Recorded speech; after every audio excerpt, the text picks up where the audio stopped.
Okay. Yeah. Voice to Atlantis, footsteps in the dark, part 1 and 2. Just landed a UFO back from a 5 grammer. Trying to explain like teaching a 5-year-old grammar, language barrier. My spirit is light with the weight of Thor's hammer. Eagle eye fly when the doves cry. I never knew a love like this before. Never grab a lion's tail, the digit scale is keeping scope. Stepped in fresh, killing niggas, I'm talking slicing throats. Blood splattered on your girl face, but she's smiling. Her facial expression acknowledged my perfect timing. Smelling like Versace, fresh coconut and watermelon. Mixed with some Zayu Bubba, niggas ain't never selling. Focused on the lesson, so if I lose, I'm never failing. Focused on the clues, the other side trying to tell me something. I can hear the whispers, I'm searching around like I'm key hunting. Russell Crowe, beautiful mind, baby, I'm number crunching. Top my bow with a grammar, keep nigga, I'm crop dusting. Tripping dollars hitting quick, I can feel the tears coming. Yeah.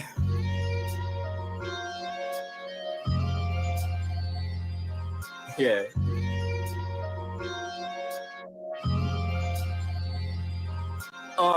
Boys to Atlantis, footsteps in the dark, part 1 and 2.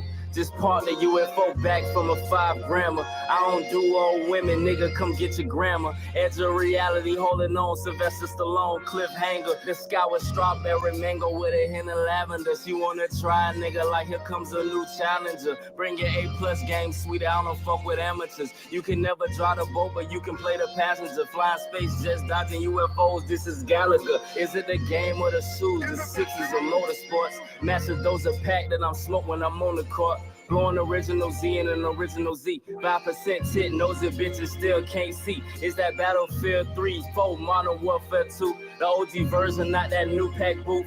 Diamond with the golds, got a new strap too.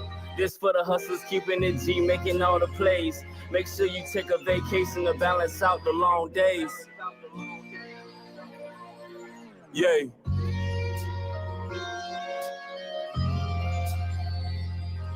Yay.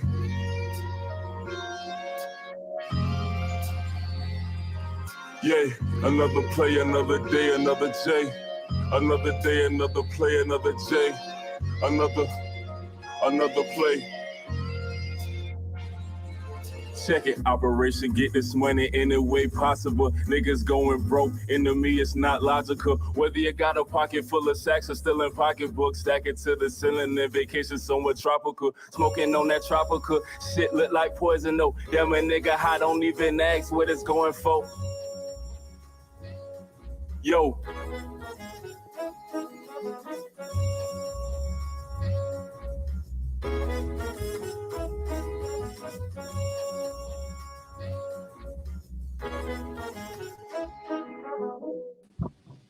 Hey, you can hear me? Niggas can hear me. Yeah. This is another episode, Perspectives Facts Podcast. We in the building. Florida boy J Doug is here. Yes, sir. We in here. If you guys can hear me, just put a 1 in the chat. OB is in the building. Dan Marley from Cali is in the building. G. Corey's in the building. Pardon is in the building. You know what I'm saying? We got 10 people already. Make sure likes reflect the viewers. Your boy has been out of town. I was in Los Angeles last week. Also, Las Vegas. So,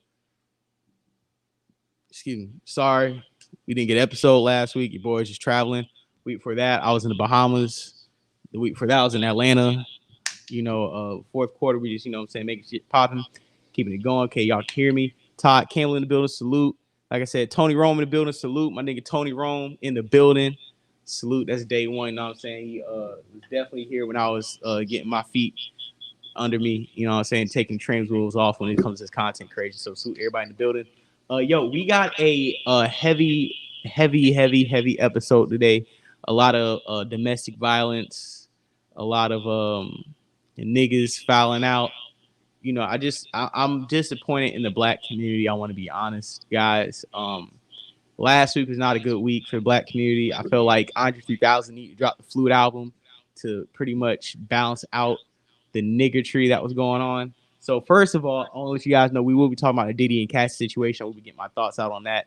A lot of bullshit going on, so we're going to break that down all the way from the 35-page lawsuit to Slim Thug coming out trying to say he doesn't agree with women jumping out and Twitter thus roasting him and then pointing out that he cheated on LaToya Luckett with his cousin and had a baby by his cousin.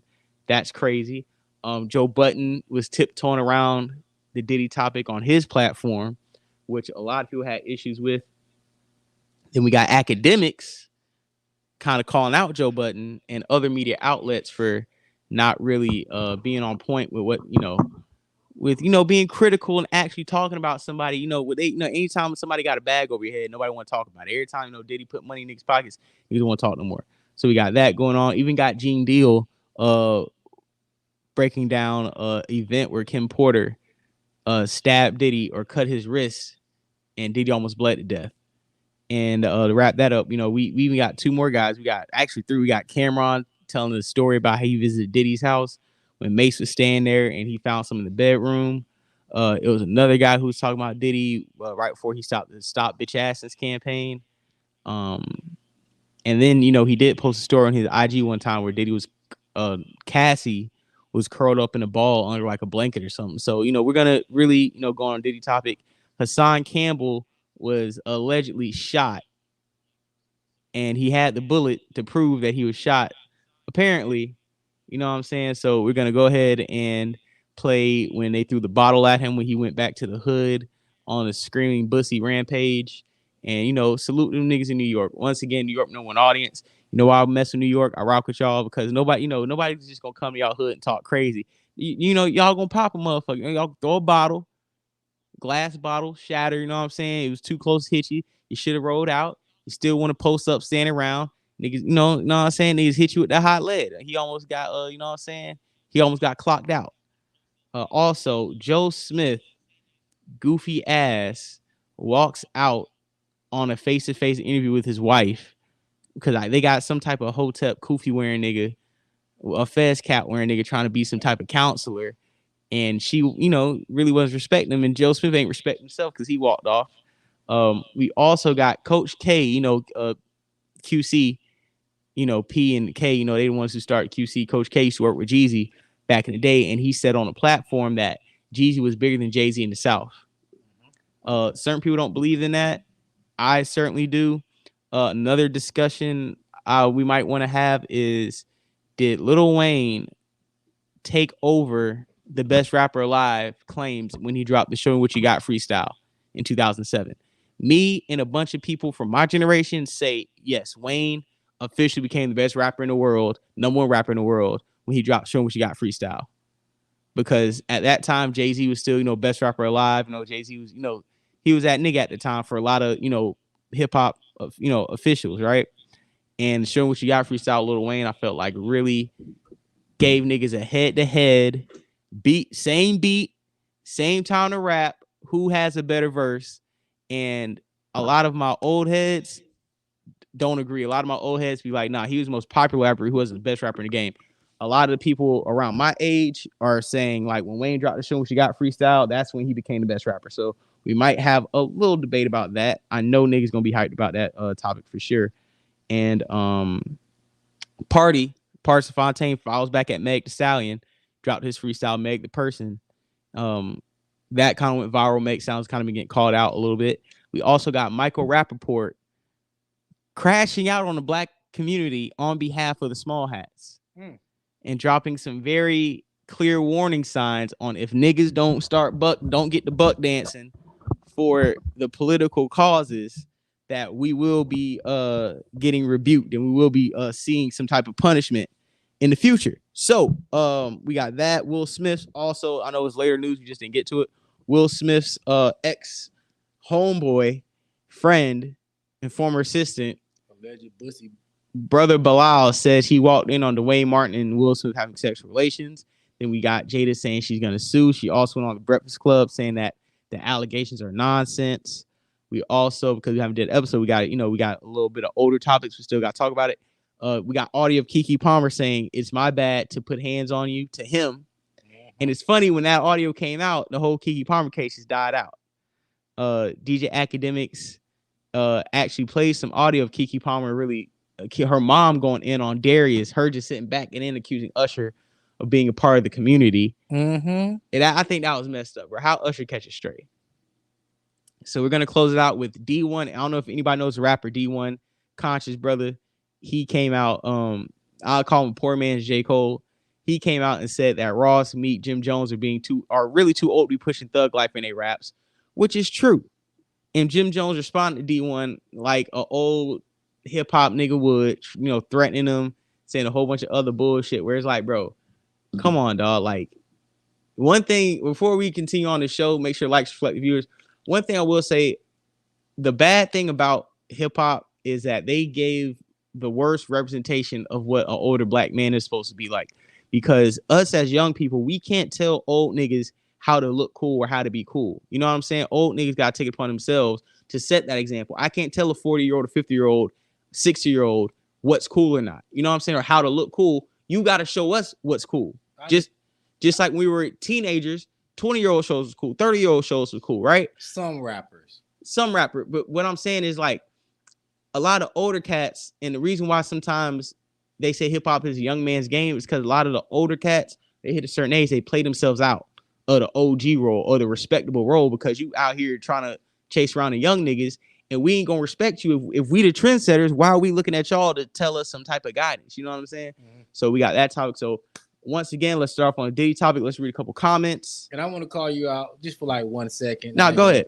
If I heard you on a Star Report, we used to call in the other day. Yes, I did. You finally had a come to Jesus moment about Deion Sanders, and I'm proud of you, man. Are you gonna tell me? Yes, you finally admitted that Deion was in way over his head. You admitted that he was overhyped, and you got on the nigga train. But I'm glad you see that it was all smoke and mirrors now that he became, I think, last place in the Pac-12? No. This was what I said. This was my problem with Deion Sanders. I felt like he is showing signs of getting over his head when you going into the press conferences last few weeks and you're chastising your offensive line and talking about we're gonna get better people and stuff. So you admit that he have a lack of coaching skills. No. It's not a lack of coaching skills. What I'm saying is, and what I've been saying is this: I can be objective. I can get on a nigga train with everybody else, but I can still be objective when I see that there's some things that are contradictory or some things that I don't think are in the best light. Just because I'm a supporter doesn't mean I'm a blind supporter. See, the thing about niggas is a lot of black people think just because you celebrating or hopping on a wave that niggas is on, just because you maybe on the front run wave or you on a winning team, that you're just blindly following. Team. No, but what I'm saying is, like, anytime a nigga hot and people follow him, people think that, oh, he's getting followers, and these followers don't have the wherewithal or the discernment to point out when there's bullshit or when there's things that are contradictory to the movement. Mm-hmm. And what I did on Starport is be objective. You know, I ride with Deion. That's one of my favorite athletes of all time, a fellow Florida boy, one of the greatest Floridians of all time. I sat back and I gave an objective opinion. Even though I support Deion and I ride with him, I can still be objective about it. So I do appreciate the fact that you heard me on the line. Even though I rock with Deion, I'm part of the Coon train, niggas want to call it. I'm still gonna sit back. Not the Coon train, but the Deion fanboys. The Deion fanboys fan base. I'm still gonna sit back and be objective, even if I'm a supporter. So I want to say that. So I'm gonna read some of the comments down here. You know, we got take that. You know what I'm saying? Y'all can hear everything. I'm not reading Jay Carter's comment. What'd he say? It doesn't matter. We will not highlight that debauchery. He typed something long, man. I'm like, Charlton, why don't be typing? Hey, listen, Jay Carter. Anybody, if you type a paragraph, can you at least cash app your boy $5? You want us to read a paragraph, my nigga? I know, right? Come on, man. You want me to read insults for free, dog? You know Star don't do that. Algorithm push. Yeah, thank you. The algorithm is pushing me. Kenya from Cali. We ain't seen you in a couple months either. You know what I'm saying? Hey, I think the algorithm has been blocking me. Some of my videos ain't been doing shit. And I think it's the algorithm. I think they seen we was getting too much juice. And they was like, hey, you know, we gotta slow this nigga down. But it's all good. So let's get to the topics. First topic we're going to is Diddy. Instead of me reading the 35-page thing, I'm going to play this video of this lady reading the highlights of it. And we're going to stop it and break that down a little bit. And then we're also going to play some more stuff. Before we do it, let's see what Prime does next year. OB, of course, we got to see what he's doing. You know what I'm saying? We got to see what he's doing. Like I said, salute to King. You know, King is one of my favorite people who hop in the chat. She comments, she be talking to us. She keeps the show going. put that stunt on the back burner. That's what I'm saying. And my thing, what I was saying about Deion Sanders was, I don't like the fact where your sons are getting blocked by the offensive line. The offensive line, you should be supporting them in public and chastising them in private. Don't call them out, so we're going to get better people, because basically you're just saying y'all ain't going to be here temporary anyways.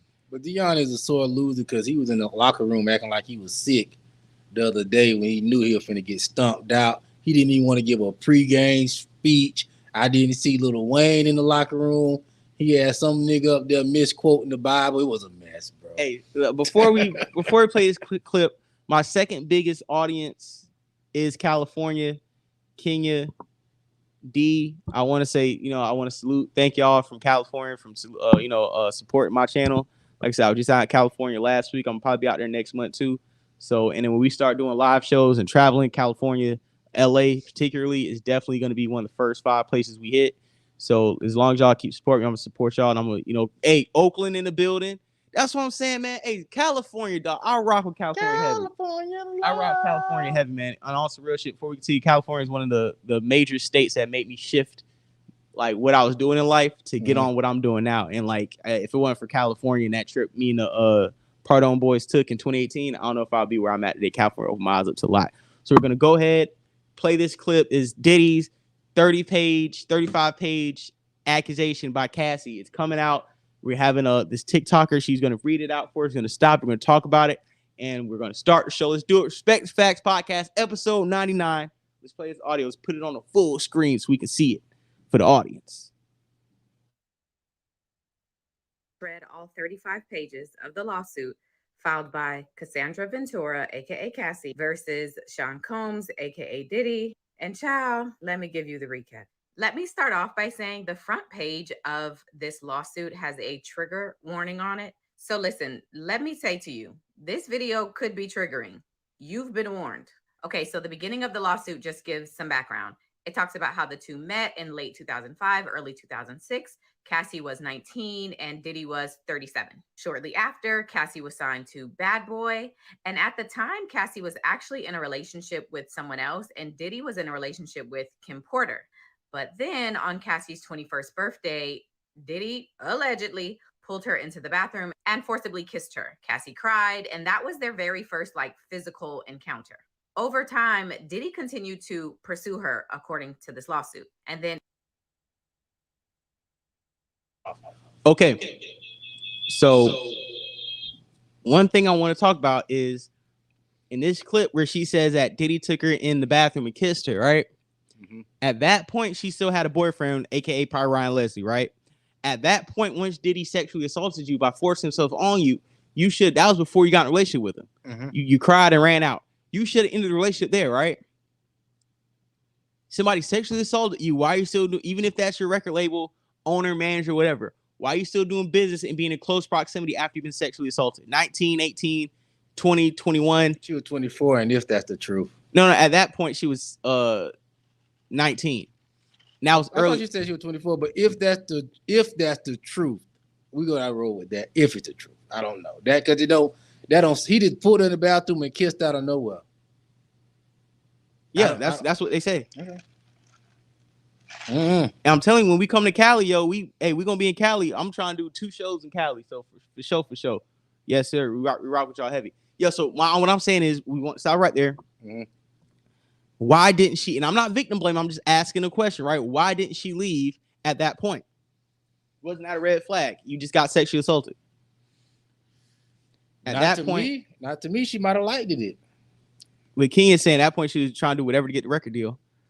Oh Lord. No, but basically she's agreeing with us that at this point you knew it was red flags and you proceeded to move forward because of the person you were dealing with, even after you got sexually assaulted, right? So you were willing to play the game. Mm-hmm. So let's continue with old girl reading. But that's illegal too, though, because if you're the boss and she's doing it because she's willing to get a record deal, that really makes her case valid because she's like, yo, if I turn this guy down, will I get a record deal? But at the same time, that's slippery. No, but at the same time, that's actually a charge in court. I think it's not great by coercion, but it's like if you try to, let me say this. If you use sex to hold over somebody's head for promotion or job opportunities, that's also a sexual charge too. That's what I'm saying. So from that perspective, Diddy is guilty. He should never even put his hands on that woman once she was in a subordinate position under him. Of course. So let's play the rest of the audio. Before we do, I want to play King's last message. I understand that pimping and pandering is real and women can be completely intimidated and manipulated, but Cassie made bad decisions at the start. So it sounds like everybody, me, J Doug, Kenya, the audience, we're kind of all on the same page about that was a red flag, and she proceeded knowingly. So we could go back to lady talking. I'm just gonna put a correction on there. I'm not gonna let you put no smut on the name of pimping. That's like sex trafficking. That's not no pimping. But I didn't want to put that right there because wine scene. Yeah, that's sex trafficking. That's not no pimping. Okay. In September of 2007, Diddy allegedly picked Cassie up from her apartment and gave her a pill. The suit says that Cassie didn't know what the pill was, but she took it at his request. She later learned that that pill was ecstasy, allegedly. Then there's a story told from 2007 when Diddy allegedly paid a promoter to create a fake flyer for a party Cassie was hosting, but not really because it was fake. And it was done to give her a reason to go to Miami and get away from her boyfriend. During that trip, it's alleged that they did a ton of drugs, and that is when they had their very first encounter. By 2008, Diddy had allegedly introduced Cassie to opiates and would often have pills and other drugs out in the open like candy. Quote, upon information and belief, Mr. Combs has been addicted to prescription painkillers and took ecstasy frequently. The suit also alleges that Cassie's medical records were being sent directly to Diddy's email address. For instance, the suit says when Cassie was experiencing some memory loss, potentially due to excessive drug use and or head injuries caused by Diddy's alleged beatings, her MRI results were provided directly to Diddy. Somebody call HIPAA. By this point in the relationship, according to the doc, the dynamic between the two had been established and continued to be reinforced. There's the 20-year age gap between the two, Diddy's high-profile position as a music mogul in the industry, and then he's the CEO of the label that Cassie is signed to. He's also, according to this document, aggressive and demanding, requiring blind loyalty from anybody he works with, and he constantly flaunted large amounts of cash, which was quite intimidating for Cassie. He also paid for her apartments, her cars, her clothes, and vacations. And all of this combined contributed to Cassie's feeling like her entire life was under the complete control of Diddy. And then the lawsuit goes into violence and abuse. The suit tells multiple stories of violence in the relationship, from a story of Suge Knight being spotted at a LA restaurant and Diddy allegedly getting dressed, retrieving multiple weapons and running out of his house to go to that restaurant, to Diddy allegedly demanding that Cassie hold his weapons in her purse, knowing that she was scared, all the way to Diddy allegedly violently beating Cassie and then exercising his money, power, and influence to hide the bruises and at times hide her until she was healed. There are a few stories told in this lawsuit that allege Cassie was kicked or stomped, and even with staff or security witnessing the violence, no one would say anything or challenge Diddy. The lawsuit then goes into alleged trafficking. It claims that a few years into their relationship, there was an arrangement referred to as freak off or FO, in which male sex workers were hired for Cassie to engage in acts with, and Diddy would watch. These FOs would take place at hotels all around the country, which is where the trafficking part comes in, and heavy amounts of drugs and other things were always supplied. Diddy would allegedly give instructions during these.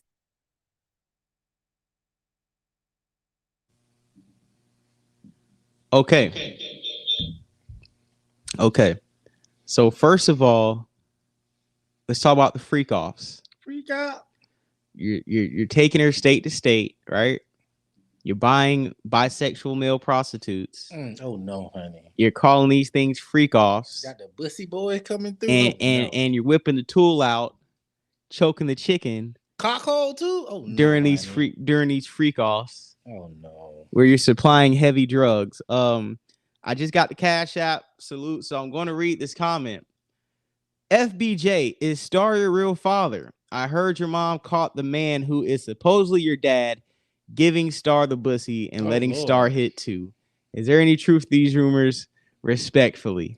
How do you throw respectfully at the end of that? Only the trolls from the Star Report would throw respectfully at the end of the slander. And let me put this one man rumor to bed. No, Star is not my real father. My real father is Michael Hill. He put his name out there like that. He's cool, man. He's literally now him and Star are like a year apart. And you know, even though Star looks like he could be my pop, Star is not my pops, man. He's like a pops to me, you know, as far as, you know, birthing me on the internet. Definitely a mentor, definitely, you know, like an uncle, like a godfather.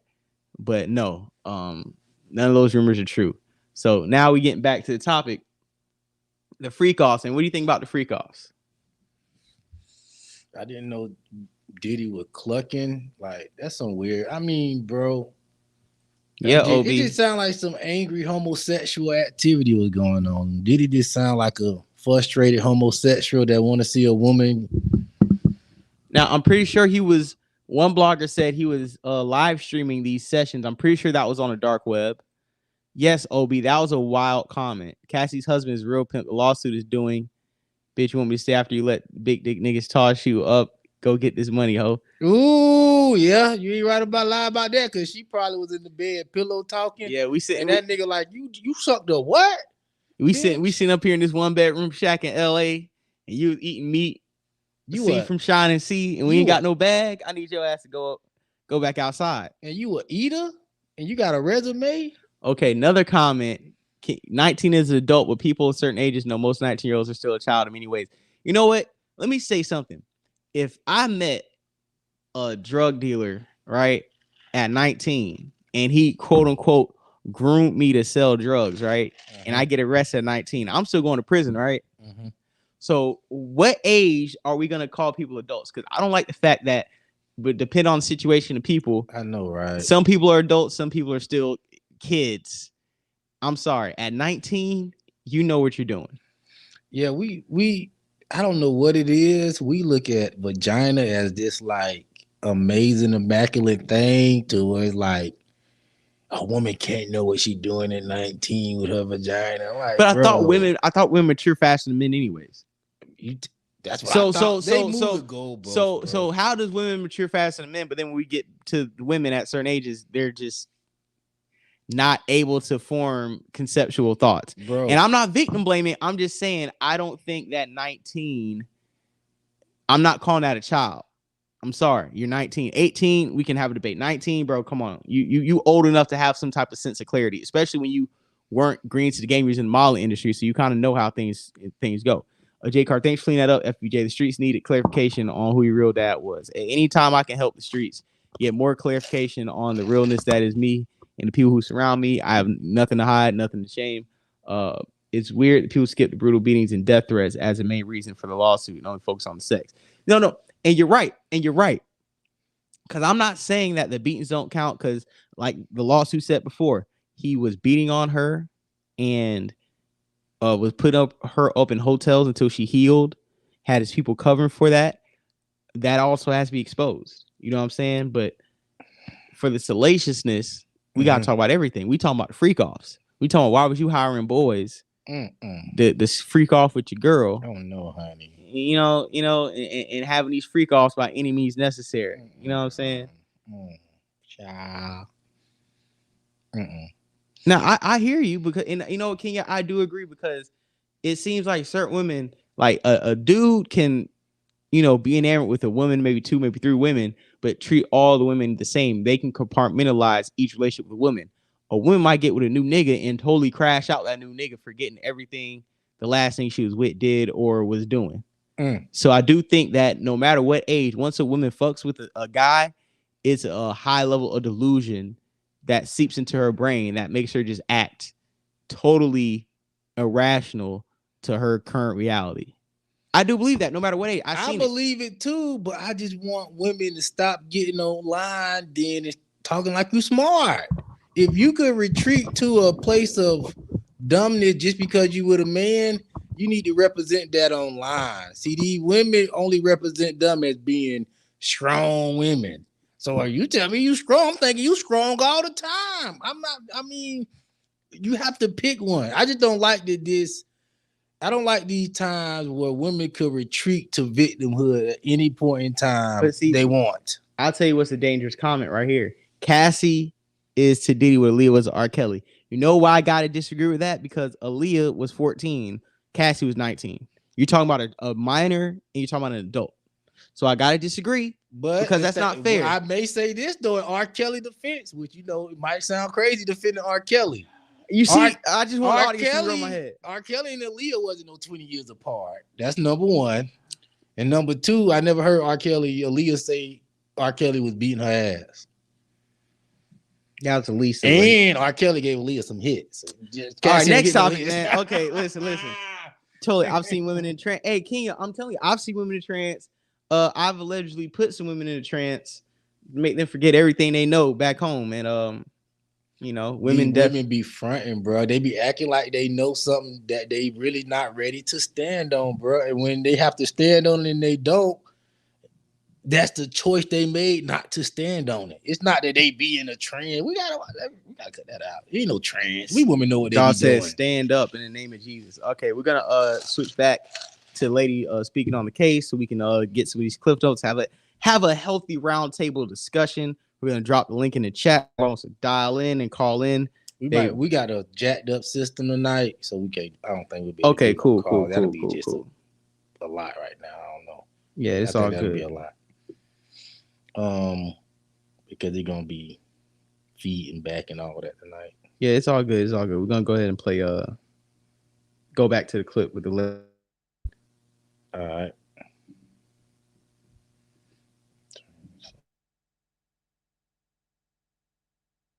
FOs and record them. And even when Cassie would delete the footage, Diddy would tell her he could always recover the footage regardless if she deleted them. At one point, the lawsuit says that Diddy allegedly made Cassie watch one of the FOs that she thought she deleted while they were on a flight. And even during the FOs, according to the suit, Cassie would still be physically beat in front of the guests and security. A hotel allegedly caught one of the violent incidents on camera, but according to the suit, Diddy paid $50,000 for the damages done to the hotel and for the footage. There's a story in these docs that allege that on Cassie's 29th birthday, Diddy held one of Cassie's.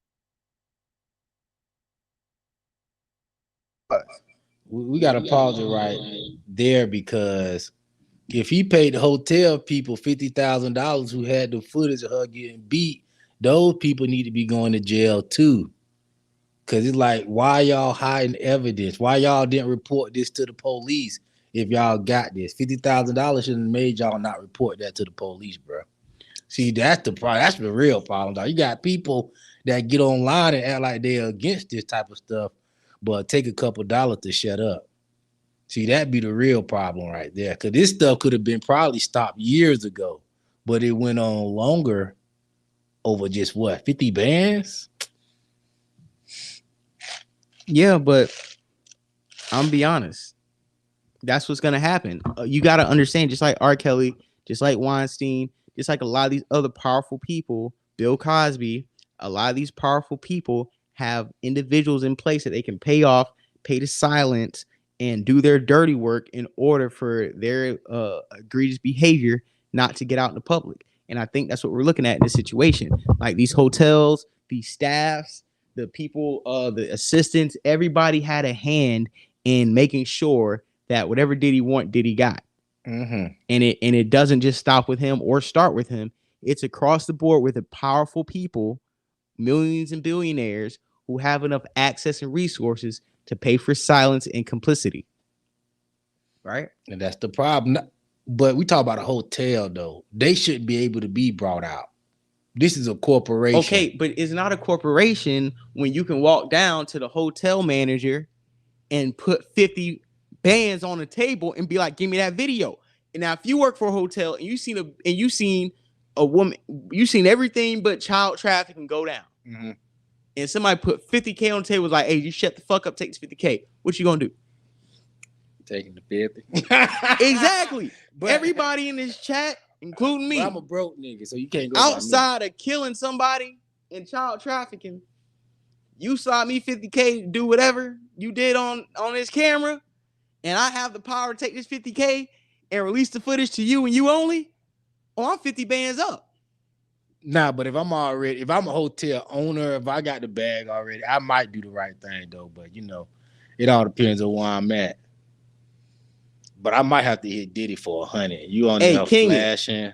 Kenya, he made her leave for the freak off, and then physically assaulted her homegirl, and then nothing happened because Cassie was too high to see what was going on. But this is the thing. I don't know if she was high, but this is the thing. If you got a woman that's cooperating on that level, why you gotta beat her? See, that's some angry homosexual shit like that. It's no nigga that's heterosexual who love women and got a bitch cooperating on that level and she beautiful. What reason do real niggas like me, you got a reason to beat her? She cooperating. Hey man, Florida Black Rose said, take that, hit different. Hey, ain't lying. He popping pills, talking about take that. Hey, now go to Take That mansion. Is it true? Yeah, they say he held Wale over the balcony. So Wale said that didn't happen. So man, but you heard he blew up Kid Cudi car though. Did Kid Cudi say that happened? Yep. And they found tweets. Hold on. And they found no. And they found tweets from 2014 of people saying y'all don't know about Kid Cudi getting his car blown up by Diddy. They found tweets from 2014 talking about that. And then when the Kid Cudi's album, right after that, his album cover was like an explosion. So it's a lot of merit to that. They hit evidence for rich people all the time. Thank you, Kenya. Kenya, you know. Kenya, that's why they stay at exactly. Kenya already know what time it is. Oh, you right about it. They do stay at certain hotel where they know the manager, know the security. Exactly. Everybody be in the Illuminati. Exactly. 50K. Hey, for 50K, 50K is a wild amount though. Exactly. 50K, I could just quit this damn job. 50K is about what niggas making a year. A nightmare security card, not the corporation. Exactly. Anybody who has, take the Yada Bear, take the 50K. I wonder if Young Miami is subject to the same amount of treatment as Cassie. Maybe that's what the $200,000 a month Diddy's paying her is for. She hasn't spoke on an incident yet. Hey, Young Mammy, I don't want to hear nothing from Young Mammy, who's making my state of Florida look bad and the Black American women from Florida look bad. Young Mammy, we should cancel her, to be honest. She should be canceled by the Black community. Diddy probably threatened the hotel manager too. Exactly. If I'm the owner, 50K enough. Yeah, but it's not about the owner. It's about the night shift, the security, the people who only may be getting 50K a month, and they're never in their lifetime get a lump sum of 50K. That's free. Niggas say, J Doug, watch what love gotta do. The beating is part of the control. Yeah, of course. Puffy was raging after the freak off. He was feeling it. The freak off got that nigga Puff turned up. He started swinging on hoes. The thing about what you saying, what love got to do with it, got to do with it was like over exaggerated. That's number one. Even Tina Turner said it was over exaggerated. And to me, once you got a woman, just like they say, they go into a trance, bro. They just be cooperating on the fifth power once you got the money like that.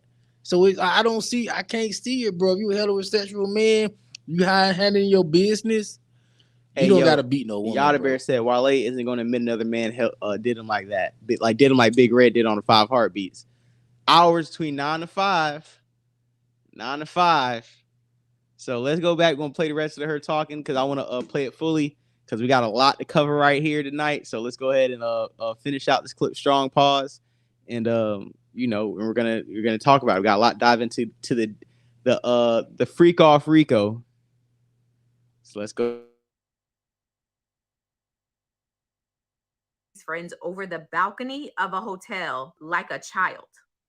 In 2011, Cassie developed a relationship with Kid Cudi while things between her and Diddy were not so great. And the suit claims that Diddy allegedly still called Cassie over for an FO. And while she was over, he went through her phone and found some exchanges between her and Kid Cudi. He allegedly placed a manual corkscrew between his fingers and then lunged at her.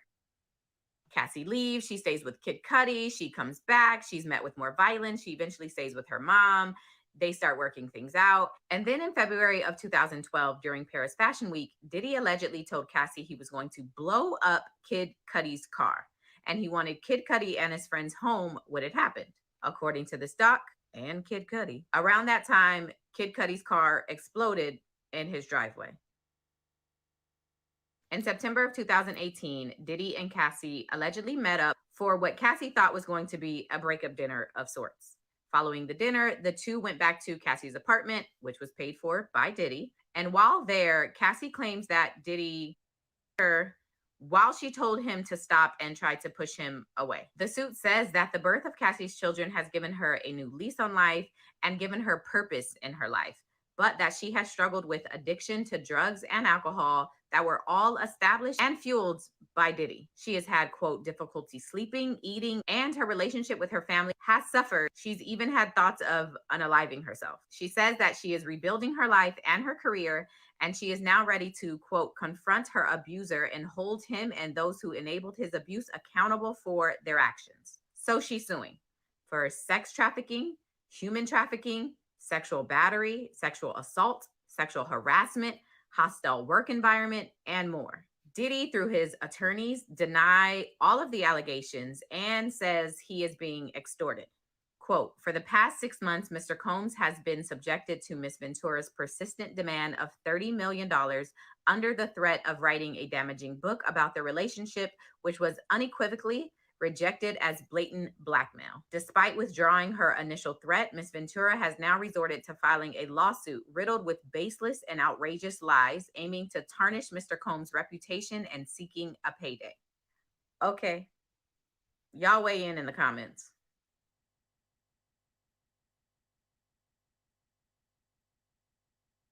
So, what are my thoughts?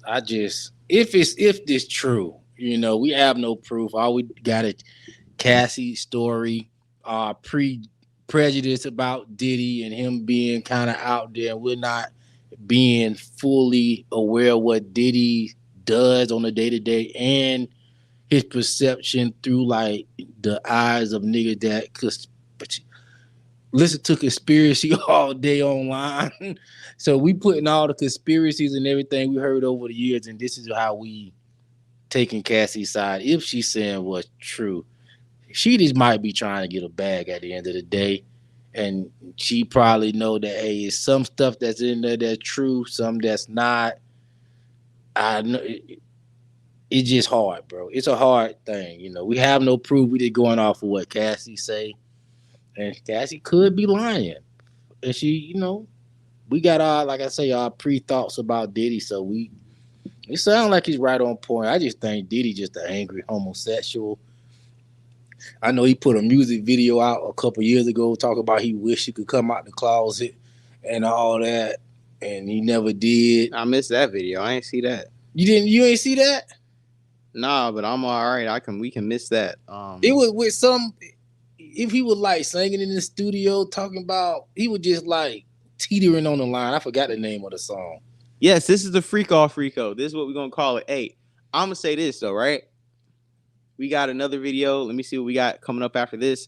I'm going to say this though. Slim Thug, because Cassie, under 24 hours after the accusations came out, she settled, right? And you're going to hear it first. You're going to hear it here. J-Dub, the drugs and alcohol probably catalyst for abuse. I will agree he was perked up. I will say this though. Cassie, to domestic violence victims and to the Me Too movement, she is to that what Colin Kaepernick is to the NFL. Colin Kaepernick tried to stand on niggas for injustice, tried to be the poster child for injustice and police abuse and being, the image of black power and solidarity, right, against police brutality, only to privately take the bag from the NFL. Mm-hmm. Just like Cassie, you stood up. You got all these other people who dealt Diddy crashing out, losing their bags. They think you about to stand with them and be a poster child of domestic violence and another mascot for the Me Too Act, only to take the bag and leave everybody else who was speaking out for you out to dry. And see, so she's a Colin Kaepernick. Thing. She's no better than Colin Kaepernick to me. That's another thing. And this this got something to do with it, but it don't really. But it was another person come out trying to get a bag from Bill Cosby. We need to take these bags off the table. We just need to have on the table justice. That's all you get. You get nothing but justice. If we can't prove it under the law, you can't get no bag, because a lot of this stuff will stop overnight too. But when it's a big, like you say, there's millions of broke niggas that's doing sexual deviant shit every day, and they not getting sued. Why? Because it ain't got no bag on the table. But when it's a bag on the table, people put tens on this shit to get the money. So Mofax agrees that she's just another Colin Kaepernick. You galvanize the community of victims to rally behind you and throw their bags away because they thought you was gonna ride for them. Just you turn around, take the bag, and go back and hide. And Aubrey O'Day, Don, people, Kamora Lee Simmons all came out cheerleading, shaking their pom poms. They thought they was gonna line Diddy up just for Cassie to take the bag, and whatever bag they probably had lined up, Diddy probably made a phone call and stopped their bag. If it ain't no money in this stuff, no money, no foul. That's how people look at it. When it's money involved, what you do, I guess when you go off and you lay on your billions and millions, it probably hurt your victims a little more, I'm guessing. You know what I think too? I think the bag was slowing down. You know what I'm saying? Diddy was probably stopping whatever endeavor she had going on, because she ain't seen Cassie nowhere since they broke up. The boyfriend probably ain't getting too many bookings because, you know, they scared you gonna fuck the wife. You know, Diddy probably putting out bad press on you. You know, y'all on one accord like a Honda right now, driving the same car, and she probably sitting around there like, hey nigga, you know, we going broke. And he like, hey bitch, you know where the bag at? Make that phone call and get the bag. She probably called Diddy, hey daddy, we going broke over here. We eating oodles and noodles, Vienna sausages and ramen. What's up, man? Kick me some pimping, Diddy. You know what I'm saying? Kick me another bag. Diddy was like, nah, going off with that white man. You know what happened? Diddy said that shit, but I'm gonna tell you what even happened before that. I think the small hats made a phone call to Mr. Fine, her man, and said, you know, because Diddy been beefing with the liquor companies, right? I don't know those listen, people, but okay. But listen, Diddy been beefing with the liquor companies. Diddy been beefing with Whitey. So what Whitey's doing, just like the Tupac case, they call LAPD. Hey, open that case back up and get Keefe D lined up. So we're going to get Diddy tied into this Tupac case. And while we got him tied into that Tupac case, we're going to make another phone call. Hey, yo, Cassie, why don't we offer a bag that's going to break Diddy's pockets? You asked for this, but we'll pay you. We'll match whatever you can get out of Diddy if you bring these charges up and write out this 35-page document of abuse. We're going to match whatever bag Diddy pay y'all if y'all put these charges out on Diddy and give Diddy bad press. So what I think is Diddy went against the white hand, and the white hand is punishing Diddy not only retroactively with the Keefe D Tupac murder, but with this abuse scandal. Because if there's two things that's been hanging over Diddy's head, 2 out of 3 things is, number one, the success of artists from his record label Bad Boy have been putrid to none, right? Number 2, he has a long alleged history of, you know, these take that parties, you know, right? He's been an alleged bussy boy and a fun boy, right? Why you ain't never party with me, daddy? You see that? And then 3, Tupac and Biggie's murder, right? We can't really talk. And know what Diddy did? He gave all the artists they publishing back after he done ate off it and made them sign NDAs. So Diddy plugged up one hole, pause, in his boat. The other 2 he didn't. They came after Cassie and they coming after Keefe D. Cassie already told us, so now Diddy got abuser on his jacket, and he might have a murderer on his jacket, allegedly. And in other communities, you can be protected by that. In the black community, Diddy's image is at stake.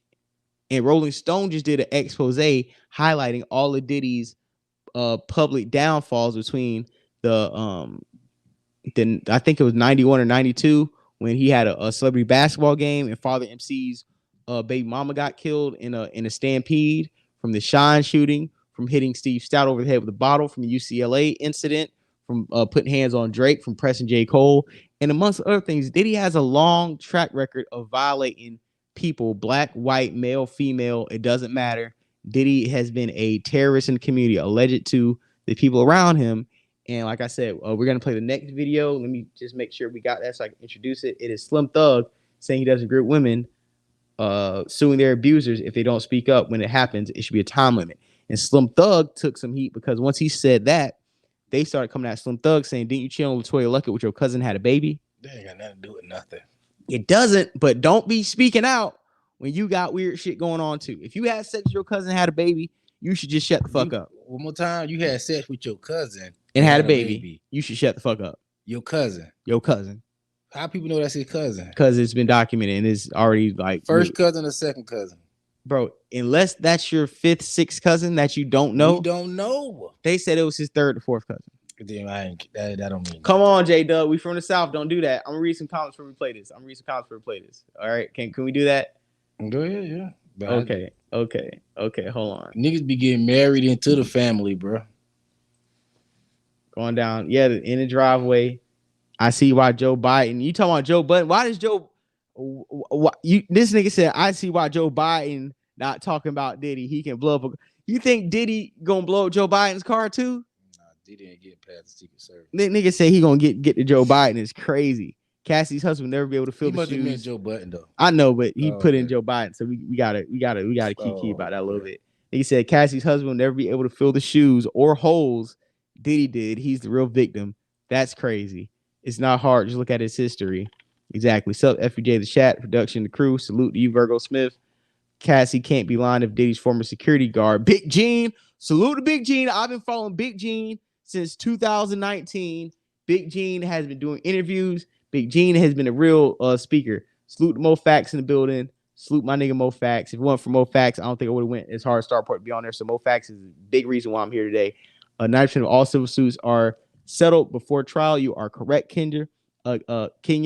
Looking to her husband, Alex Fine. So we have to look into him, do some more research. No, we're not going to change the U.S. civil system set for sexual assault cases. They are not the only civil suits. You're right, Kenya. I like the fact that Kenya is coming in with facts. That's what I love about our audience. Our audience just don't be drunk niggas talking. They be really informed motherfuckers coming in here. DJ Rex, salute DJ Rex, said Diddy didn't want to know that he liked boy cunt. I believe you. But don't y'all think she deserved the bag for just not spilling the tea on all this bullshit? Yada Bear, I agree. If Diddy was smart, Diddy would have kept her on payroll for another 10 years after the breakup. But I think because Diddy is a male, he has pride. He didn't think about all the skeletons that she has in the closet and all the times he held down her. She held him down during the quote unquote dark times that he can say. She should just been on payroll to shut the fuck up, and none of the shit would have came out. Cassie told Diddy throw a dog a bone. I agree. Nigga, you should have been had her on payroll to where if anybody came at her about snitching on him, she should have been like, Diddy pays my bills. I ain't saying shit. So I'm pretty sure Diddy got a few other people that he's paying their bills to shut the fuck up. And Cash should have been the main one. Well, I'm pretty sure she tried to be, but she probably came with some outrageous amount that, you know, when you come with some crazy number, you got to just stop talking to people. Hey, man, money was owed. Motivation doesn't matter. If the ish happened, he needed to pay up. It's a detriment from committing the same acts. I agree, Kenya. I agree. Everything you're saying, I agree. This is death by 1,000 cuts. Exactly, Mo Facts. You don't want to pay the piper. They're going to get you every way possible. They're going to get you on all these Tupac from the Cassie. If they can't put you in jail, they will ruin your public image to the point where you got to come back on your knees with your bussy up in the air to get your money back or to get back in good standing. So, you know, hey, once you don't pay your Illuminati bill, it's in delinquency, all your news come out. What happens when you F up and get heat on you? The protective cover comes off, not necessarily the other way around. He's become a liability. But the thing about it is, if we always let these people settle out for the cash amount, we do not stop Diddy from making somebody else a victim. In order to stop people from being a victim, we got to get them on a criminal charge to lock them up. You got a good point. We don't care about just the thing. We don't care about him doing what he do. We just want somebody to get one nigga to get paid. Mo Facts. Trap Lil Ross, as much evidence and stuff he be finding. We need a 4-hour Diddy. We need a part 1 and part 2 Trap Lil Ross video of him exposing Diddy because he exposed everybody else. He exposed Diddy. Ben did that. He do that all the time. Sean Davy Way. Some punk on YouTube. He do the what do you call it? Surviving Diddy or something like that. It's the world. Yeah, I feel you.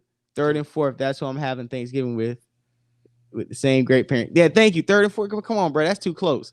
Mo Facts. Hope he does respect, bro. Yeah, you know, Mo Facts is the OG. Andrew Hall, Ashanti, or Alicia Keys. Who is more beautiful? I'm gonna say Ashanti. But once you get to about the fourth or third cousin, that's not even. Let me ask you, J Dub, before we keep moving, Ashanti or Alicia Keys? Ashanti. Alicia Keys don't look like. Diddy is cooked when the white content creators start making videos. Listen, black people been telling niggas Diddy is a predator for 30 years. When one white person says it, that's when it becomes law. You already know how it works, Mo Facts.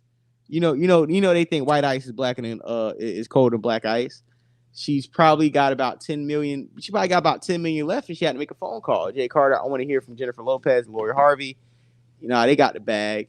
Boy, yeah, crazy. He already got the next victim, Young Miami. Young Miami is a willing participant. Yeah, she ain't said I think we nothing. Hear more horror stories. Diddy when both men and women years. See, this is my thing, bro. We only hear from the people that's cut off. I want to hear about some people that's in the loop.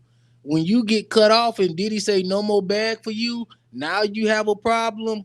I'm looking at you sideways. If you ain't say it while it was rolling good, Cassie, you've been 10 years eating high off the hog. Now all of a sudden, you want some sympathy just conveniently when you ain't getting no more money. I can't go for that, bro. That just it just don't.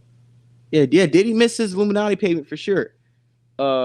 Restitution is a deterrent. Jail isn't the only deterrent. Every crime has a monetary fine, even criminal act, especially Kenya.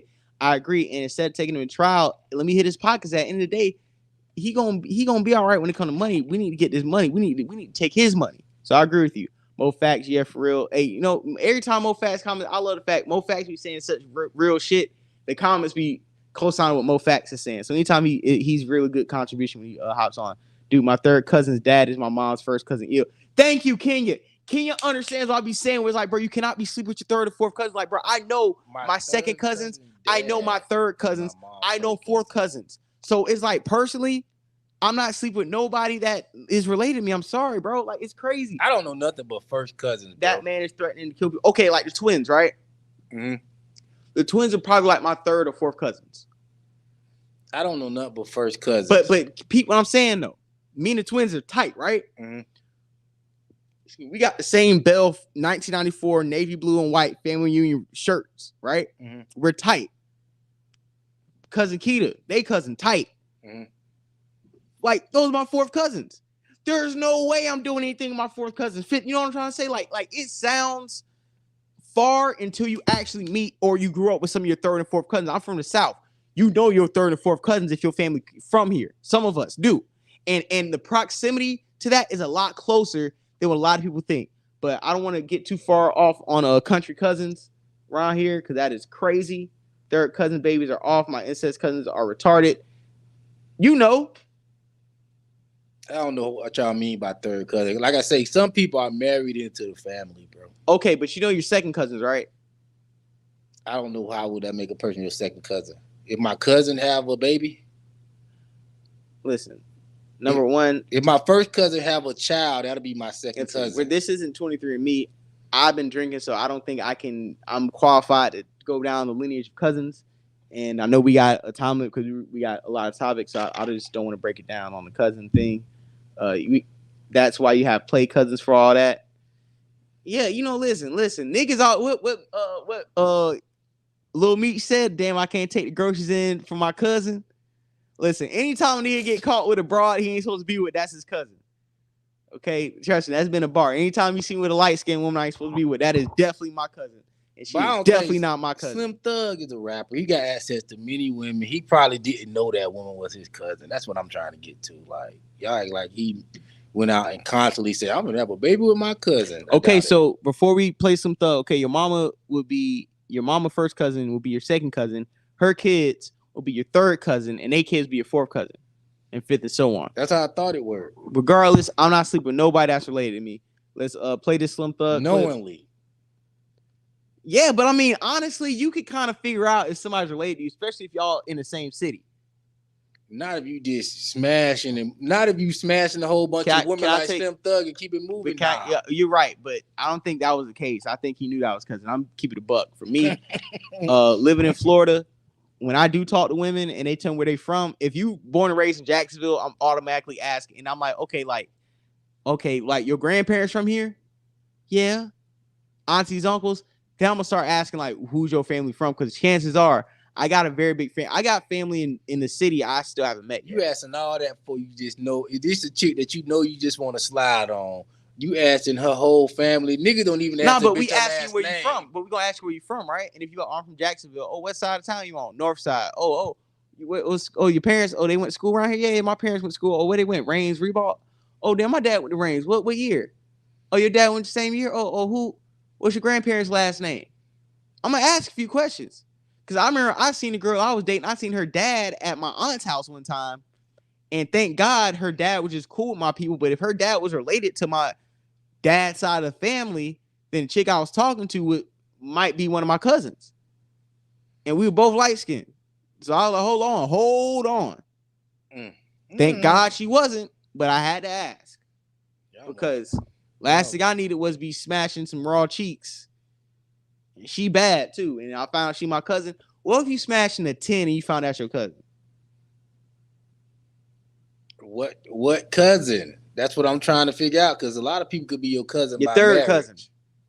Your second cousin. You ain't know. Her dad was on crack. He had a baby. He ain't know. Okay, then what's the problem? I ain't know. All right, anyway. Okay, yeah. Nah, Ye ain't push button because you ain't got no power with the use. I'm more surprised about Slim Thug than Diddy right now. I am too. Goofy ass nigga. No relations. Exactly. They will come out normal. It's the fourth cousin. Same as dude from my parents' town of Albany, Georgia. We all. Hey, Kenya, what's your last name? I got family in Albany too. I got family in Albany. That's where my family is from, is Albany. Wow, you serious? Yeah, that's my dad's people. My dad's people from Albany. That's what the plantation in my family. We might be related, J Doug. See, that's what I'm saying, bro. All somewhere down the line. That's what I'm saying. It was only so many niggas coming off the boat, bro. All right, so we're gonna put it on full screen and say and say the Slim Thug comments. Make sure like reflect viewers. Got 31 people in the house. Got a full house. Cassie and Ye were close. Just saying you are right. I'm gonna pour up some more Douce in my cup with the Red Bull. We got Slim Thug. He shaved his beard. His beard is looking crazy. Because Kanye called Diddy out a year ago. And then when Diddy helped get Kanye out the paint, it made Diddy a billionaire. Pay attention. Hey, make sure likes, reflect the viewers, hit the cash app. You know, it's Christmas time, man. I'm trying to, you know what I'm saying, about some new Nike socks. Coming back and getting puffed. I don't believe in it, man. When shit go down, speak on that shit right then, or it's out of it. It should be null and void. You shouldn't even have no type of nothing. You shouldn't be able to do shit unless you let the people know what happened immediately. It should be a time limit on this shit. What happened was you got around them up, stand up on love shit. This is what happened. I'm gonna tell you what always happened, right? You was with a billionaire with all this bread all this time, and then you followed your heart to with a trainer. That motherfucker apartment got smiled in the bitch. That lifestyle fell off. Now it's struggle time. The love wearing off, and now you trying to come up with ways to figure out how to get paid. Now I'm healed and I can talk about it. I want to expose niggas in my books. You did that. You participated. You ain't saying for nothing. You did that. So stand on that, man. Quit trying to expose people for money. Like, what the Nah, that apartment got small. You and that dude you left for love. You let your homegirls hype you up when you was with him. You let them homegirls hype you up to tell you, girl, he treating you bad. He cheating on you. He messing with them girls. Don't let him embarrass you like that. That was it? Yep. All right. So the reason why a lot of people has a issue with what he was saying is on some real shit is like, yo, what did he say that was wrong though? What he said that what people feel like was wrong was that you shouldn't be jumping out. People feel like you're not only maybe you're indirectly defending Diddy's position, not him as a person, but his position, number one. People feel like you're indirectly defending that position, number one, right? And number two, But everybody hold else, on. I just want to give you a perspective of what the outrage was against his comments. And number two, people feel like you are victim blaming and discrediting Cassie's legitimate story only because people have came out before Cassie's claims and accused Diddy of similar things. So it's like, for the fact that she came out and said it, Slim Thug, you can say this about maybe other people, but this is the wrong time to say it about this, even if you are right. And I do understand where he's coming from.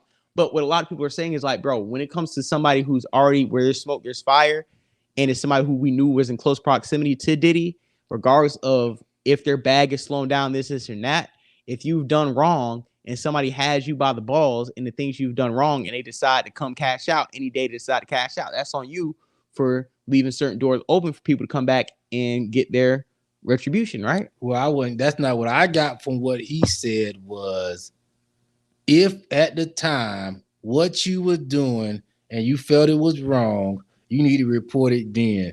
Don't report it when you no longer benefiting off the wrongdoing that you was doing and twist it to make it seem like you a victim. We assuming, yeah, maybe she got back. Maybe she got. We're assuming that Cassie is telling the truth. Maybe she got freak off back pay. Maybe that was just the back pay from the free freak off. We're assuming that Diddy. Everybody assuming that it's Cassie telling the truth. We can't assume that she's telling the truth just because she have a story. Okay. Hey, Kenya from Cali. If you from Albany, if you can research the last name Hill with your people.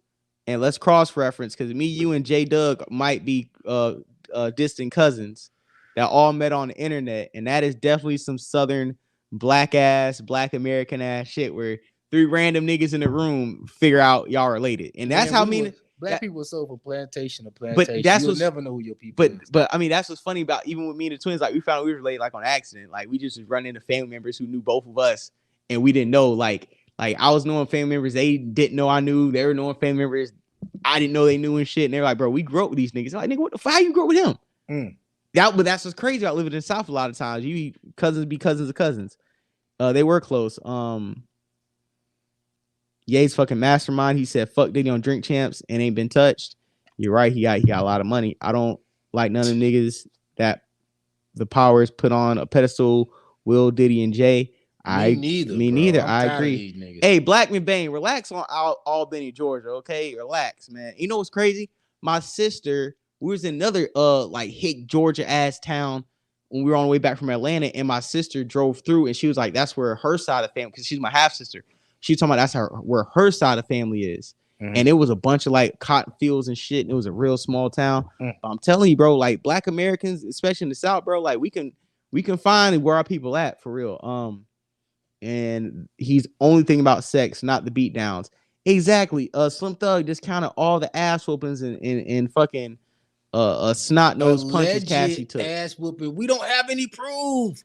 All we got is Cassie's story. What makes this Cassie is the so freak credible? Off Rico, J Doug. This is the freak off Rico.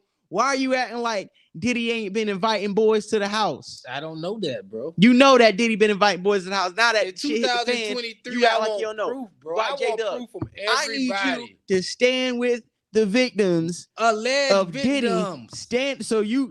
I need you to stand with Diddy's victims on one accord. I need you to stand with the Me Too victims of Diddy's treacherous acts right now. I'm gonna keep it 100, bro. I'm not standing with no black people unless they got proof, bro. And I ain't gonna lie, I ain't standing with no black women unless they got proof. I ain't standing with no woman, period, unless they got proof. Women lie. Black, white women lie. The women lied and got Emmett Till killed. We just had Carly Richardson lying. We just had the lady who came out and lied on them boys when it was lacrosse scrim team. She lied. Hey, side note, you know Camouflage's daughter, Flaujae, I think Johnson, she's a basketball player for LSU. Yeah, he said he met Camouflage in Albany. That's what I'm saying. Yeah, we have too much proof of women just lying for no reason, bro. And then anytime we reset our brains, when a woman come out with a story, I don't know how we just automatically believe these women.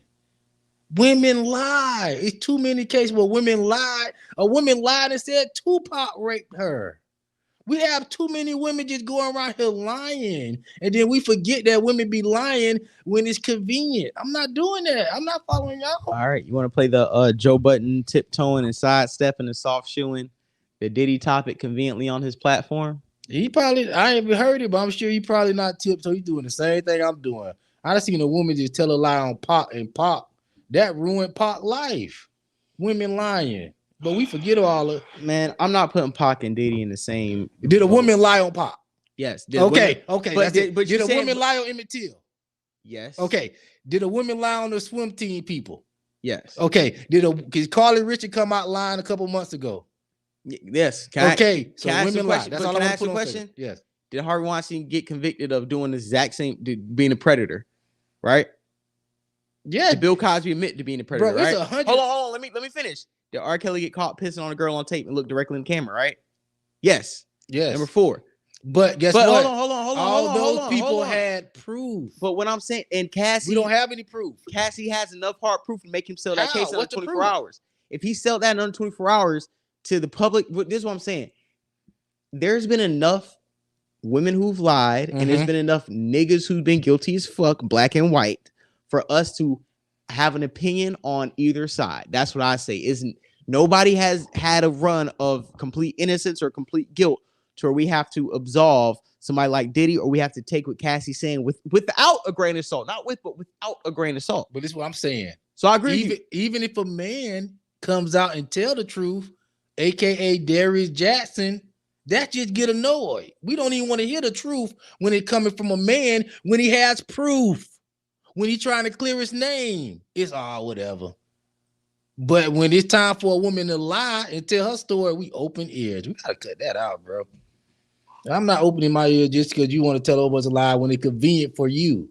That's what Slim Sud's saying. If you got a story, let's not just sell it when it's convenient. You need to tell your story when it's not convenient. Then I'm gonna believe you more. It's too convenient. That's all I'm saying. All right. Well, we're gonna play Joe Budden because hey, I'm gonna be honest, bro. Diddy gave Joe Budden a nice bag for State of the Culture and a few things, and even I talked to my mentor Star and certain people in the industry. I'm gonna be honest, and Star is somebody who he's gonna go at whoever, right? We know that. I was actually on Twitter. They got this thread going about classic New York City beefs on the radio, and Star literally was up there like 3-4 times. But one thing I gotta say, a lot of people gotta understand this before we play the Joe Budden clip. When somebody has given you a bag to feed your family, when it comes to Diddy or anybody else, most people with common sense are not going to speak out against the person who cashed you out on a bag when they didn't have to, and they just took a liking to you, right? Let's be honest. When Star talks about, Leo Cohen, cashing him out, or when I hear about Joe Budden getting cashed out by Diddy or other people getting cashed out by people with the bag and they don't want to speak on those people, I don't get too harsh on them, because if somebody kicked me $20,000, $30,000, $40,000, a mil, $500,000, $700,000, right? I gotta check. Even when start talking about academics, things, academics got me paid he's like 17 grand a month or 17 grand a week or some shit.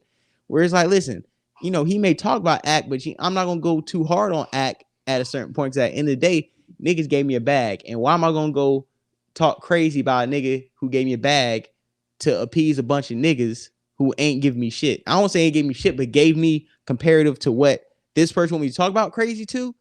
I might have to pick my words carefully. But I don't think that he don't want to talk about Diddy. It's just like where I'm at with it. I'm not going to just go out here on a big platform speculating on stuff that we don't know if it's true or not. We just taking Cassie at her word. Yeah, salute. I'll say this. Salute. What you supposed to say? Salute to Rory and Maul for doubling down on the topic. Salute to Ice for doubling down on the topic. And for Joe, I feel like at a certain point with Joe Budden podcast, he would have, had a classic Joe rant. But where he is in his profession, I feel like his opinion, his raw opinion on the topic, has undoubtedly been compromised. I don't think so, bro. I think if he had proof of what Cassie was saying, and he had It's a lot of times Joe Budden didn't have. On. It's a lot of times Joe Budden didn't have proof, and he jumped out a window on the topic. But like you said, he gave him a bag. Okay, so we can agree that if a bag is involved, certain people who's gotten the bag are not going to speak as transparently and critically of somebody who has said give them the bag, right? Speculate. Right. And that's not smart to do. And I agree with that. I said the same thing. I said, hey, listen, if somebody gave you a bag, I don't think it's very smart to speak out. Oh, you talk about King Flex was King Flex. You talk about Tariq Nasheed. Oh yeah, King Flex. That's Tariq Nasheed name. Yep. He was. Mo facts. Facts. That's why I got some facts for you. I saw a video. I saw Morshwood TV put a video up of Tariq Nasheed back in the day when he was an extra in a P. Diddy video. And I could pull the pictures of it if you don't believe it. It just happened the other night. Hey, even the master teacher on Twitter was talking about when the white men bought BET, they start putting little chatty catty gospel shows like Shade Room type stuff shows on BET, and Tariq Nasheed was one of the hosts of that show. Man, Tariq is all tied in with elites, bro. He wouldn't. He tiptoe, boy. I ain't got time for Tariq, but Tariq tiptoe off everything that don't have nothing to do with other black people that soft target. Tariq ain't finna talk about. If they're black American doing wrong, Tariq Nasheed really ain't about to go hard on them niggas because that's his only fan base. But nobody else take Tariq. But serious. One thing that I do about when it comes to black American FBA issues, I go hard on FBAs if they are doing wrong. Can you agree? If me and you, J Doug, if it's an FBA doing wrong, me and you will go in on a nigga or a bitch, right? Mm-hmm. Tariq Nasheed, that's my guy. I stand with him. But it's a lot of times, like when it comes to Tyler Perry, when it comes to Diddy, when it comes to a lot of people who have been detrimental to the community to a certain extent, Tariq Nasheed seems like he be giving niggas a pass. Gonna say, I'm gonna let get your paper and tethers. Nigga said tethers. All right, so we're gonna blow the Joe Budden clip up on the full screen. Fair Use Act. Don't copyright none of this shit because nigga don't put shit online if you want us to talk about it. So this is Joe Budden podcast and I'm having a conversation. Salute the Ice for standing 10 toes down. What did Ice say? Nigga, him and Parks, like, I believe all that shit. Melissa Ford, Miss Industry, Joe Budden, Mr. Industry, Flip, Mr. At the door of the industry, all want to be down like Brandy, so they ain't gonna say nothing. And Ish getting that real estate bag, so he ain't gotta say nothing. But the other three to the right of the couch all got a hand out of the industry, like we can't say nothing. Belief is for Jesus. The three to the left of the couch, the waffle colored Negro ain't gonna say nothing. He chilling. But the other two, like Parks and Ice, they held it down. Please make sure the likes reflect the viewers. We got 31 people in here. We got a live episode, man. So salute everybody in here. Let's go ahead and play the JBP. The JBP. Where would you be without the JBP? I think. All right, so nobody ready to say it. All right, come on, move on. Nah, I'm with. We got it. All of this shit is fucked up there. Yeah, it sounds like a toxic situation in general. That's the perfect word. Ish and I was discussing that people have been calling our phones that don't watch podcasts. I don't think niggas even watch podcasts. Niggas blowing my phone up. Yo, y'all niggas better keep it real on Diddy. Don't let Joe be skating by. Yeah. I'm like, yo, somebody at least they let y'all. The niggas are telling me, yo, what Joe gonna say? I said, nigga, ask Joe. Why are you asking me what Joe gonna say? Or tune in. Yeah. Fuck. Yo, are y'all stupid? Like, let's have a moment. No, for real. Damn. Turn up. Y'all man. gonna make me take these fucking shades off. Turn up in your Travis Scott's while this and Travis Scott. Trying to respect the gospel clean version of this podcast. But I be wondering this too at home. The fans echo some of that stupid shit. Do y'all think podcasters are coming into work to say that domestic violence, rape, sex trafficking, and drugging women is right on some fronts? Like, do y'all need anybody to say that all of those things are horrifically mortifying? Y'all didn't need Joe Budden for that, right? Y'all don't even want me for a music review. So I know that I'm not now the right harbinger of truth. Nah, you know what really morality. Since we here, what really is like what you said for Carisha to the podium. Like, Why y'all? Yeah, you have a relationship with Puff. You're known to skirt certain things when it comes to Puff. But that's the reason. But nigga, it's people that signed to Puff that got a podcast. So if you want somebody to talk about Puff and you think somebody gonna pull punches or not say nothing, go talk to them first. That's not that. See, because I want to add to that though. That's what I don't like. Because that's my thing, right? Like, for as much praise as I give Hove and a Puff and a Dame and just for all of the praise, right? Again, back to podcasters keeping some of their thoughts private and just like not having to share everything. I don't feel like I need to come in here and have word vomit about my discernment when it comes to some of the evil shit that goes on in the industry. Nor do I think I'm the mascot and spokesperson to be the deliverer of news for some of the evil shit that goes on in the industry or some of the treacherous, some of the things that are not made not so public, right? Like, I don't think the public would react well.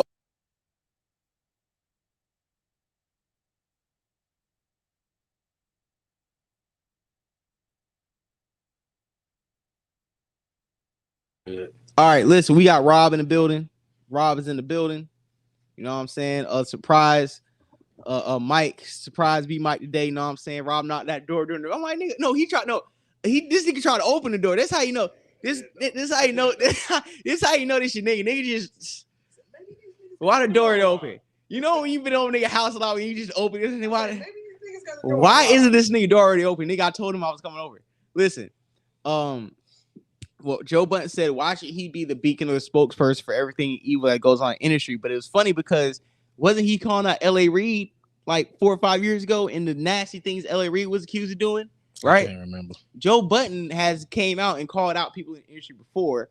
But like I said, when somebody gives you a bag, you get paid by a nigga, you start to kind of, start soft shooting and tap dancing around a topic. And like I said before, I'm not blaming him because when I came up before, I'm like, hey, if somebody gives you a bag, you get paid by a certain person.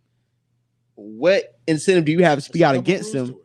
Right. I mean, right. When Joe Budden paid for loyalty. Yeah, when Joe Budden was a free agent, Diddy flew him to the take that party and cut him a bag on Revolt and gave him a show. I saw that comment earlier. That was funny. Take that hit different. Yeah. So I just believe that in a smart way. I don't even say it's smart. I'm gonna say this for Joe Budden. His platform is for him to have scathing takes about people in the industry. So why are you picking this time when it's somebody you dealt with to start soft showing? That's going against his brand. Now, when we talk about logic and we talk about things behind the scenes, Joe's smart because you're not gonna, spit on the hand that feeds you, right? Mm-hmm. But when it comes to your brand and your content, you lose a lot of credibility when you pick this time when it comes to Diddy to be like, oh, niggas want to hear what I gotta say. We know goddamn well niggas want to know what you gotta say. That's why you put the episode behind the paywall. It's a gift and a curse, yo. Yeah, so you put the episode behind the paywall because you knew people wanted to see what the hell you had to say just to not speak on it. So it was low-key, you use this episode more of a money grab than actual giving people quality content, number one. Number two, you even said when the suit came out and that Cassie and Diddy settled, you said the episode will be edited down. So a lot of things you guys have talked about said will be cut out from the episode, number one. And number two, you're going to put it behind a paywall.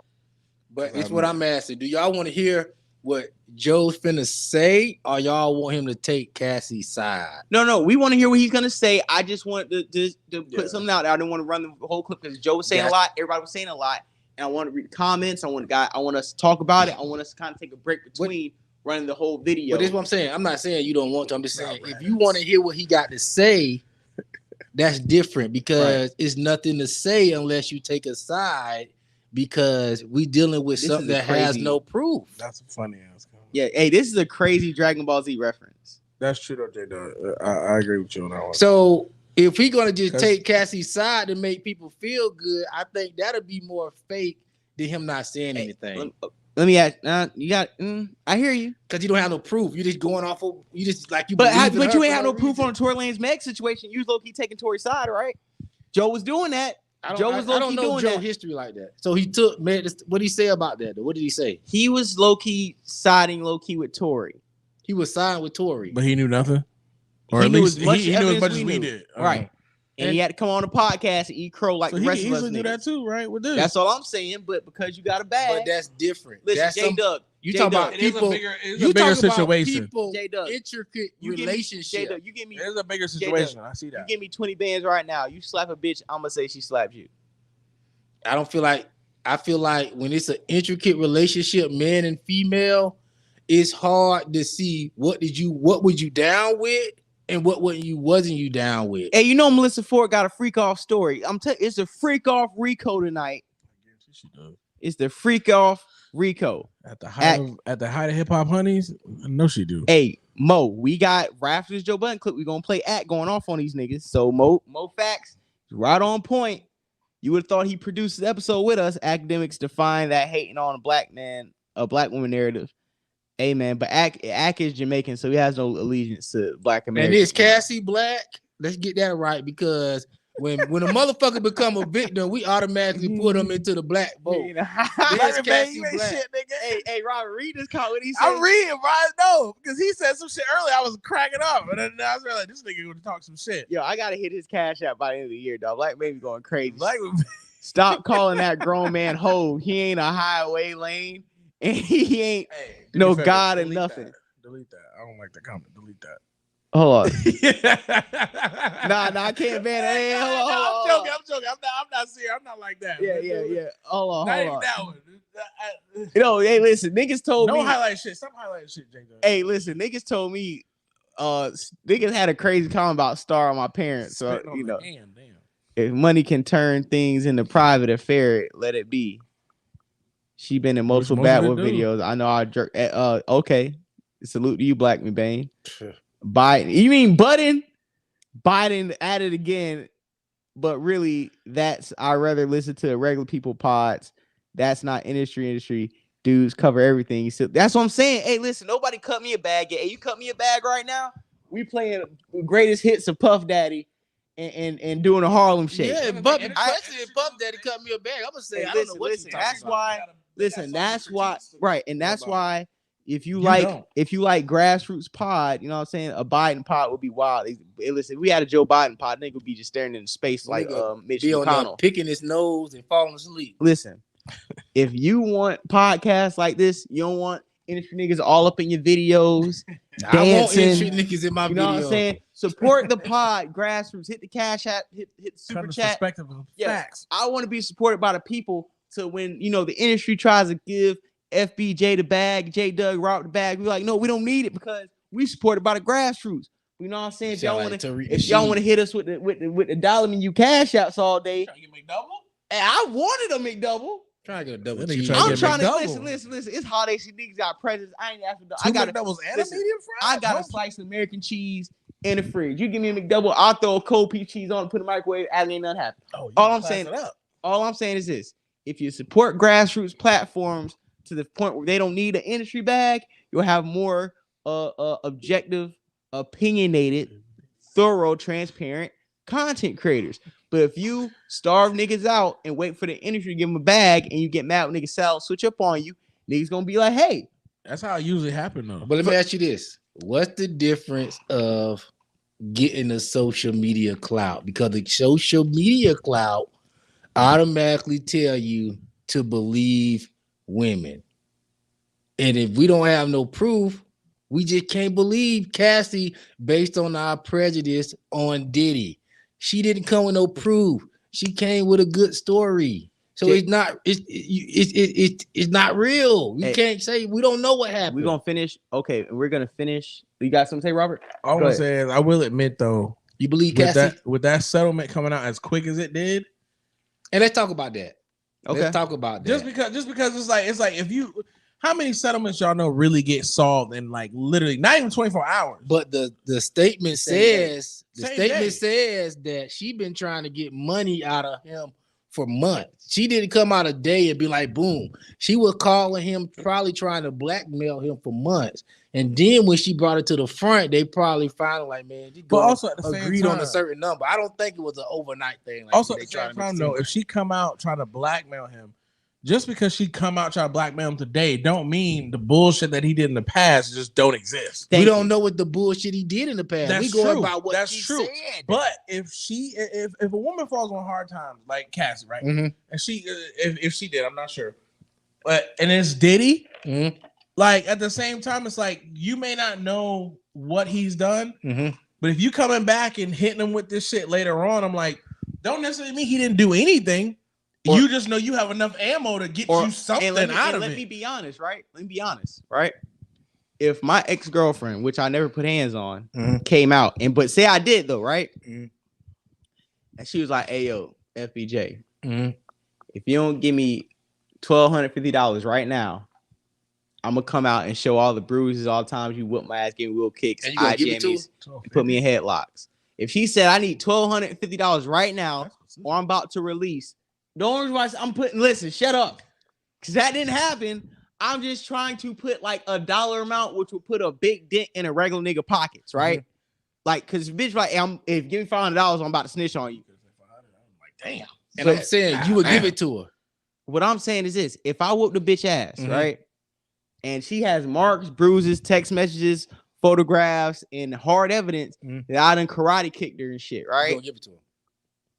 Yeah. If you did, what if you didn't beat her ass? Then I'm gonna be like, eat a dick. But she can still come out and do. But she can still come out. But if she don't got evidence and there's not a track record for me whooping her ass, then hey, come on out, bitch. Come on out. Okay, now slow down. Slow down. Let me talk right. What you're saying. We don't have evidence of Diddy beating her ass. If he don't, then why did he cash out? They're gonna believe. They're gonna believe. Okay, but this what I'm saying. But this what I'm saying. This what I'm saying. This what I'm saying. When you think about lawyer fees, the money you got to pay lawyers to go to trial, they're gonna bleed the hell out of you. But who's gonna bleed more, me or the bitch who's broke begging for money?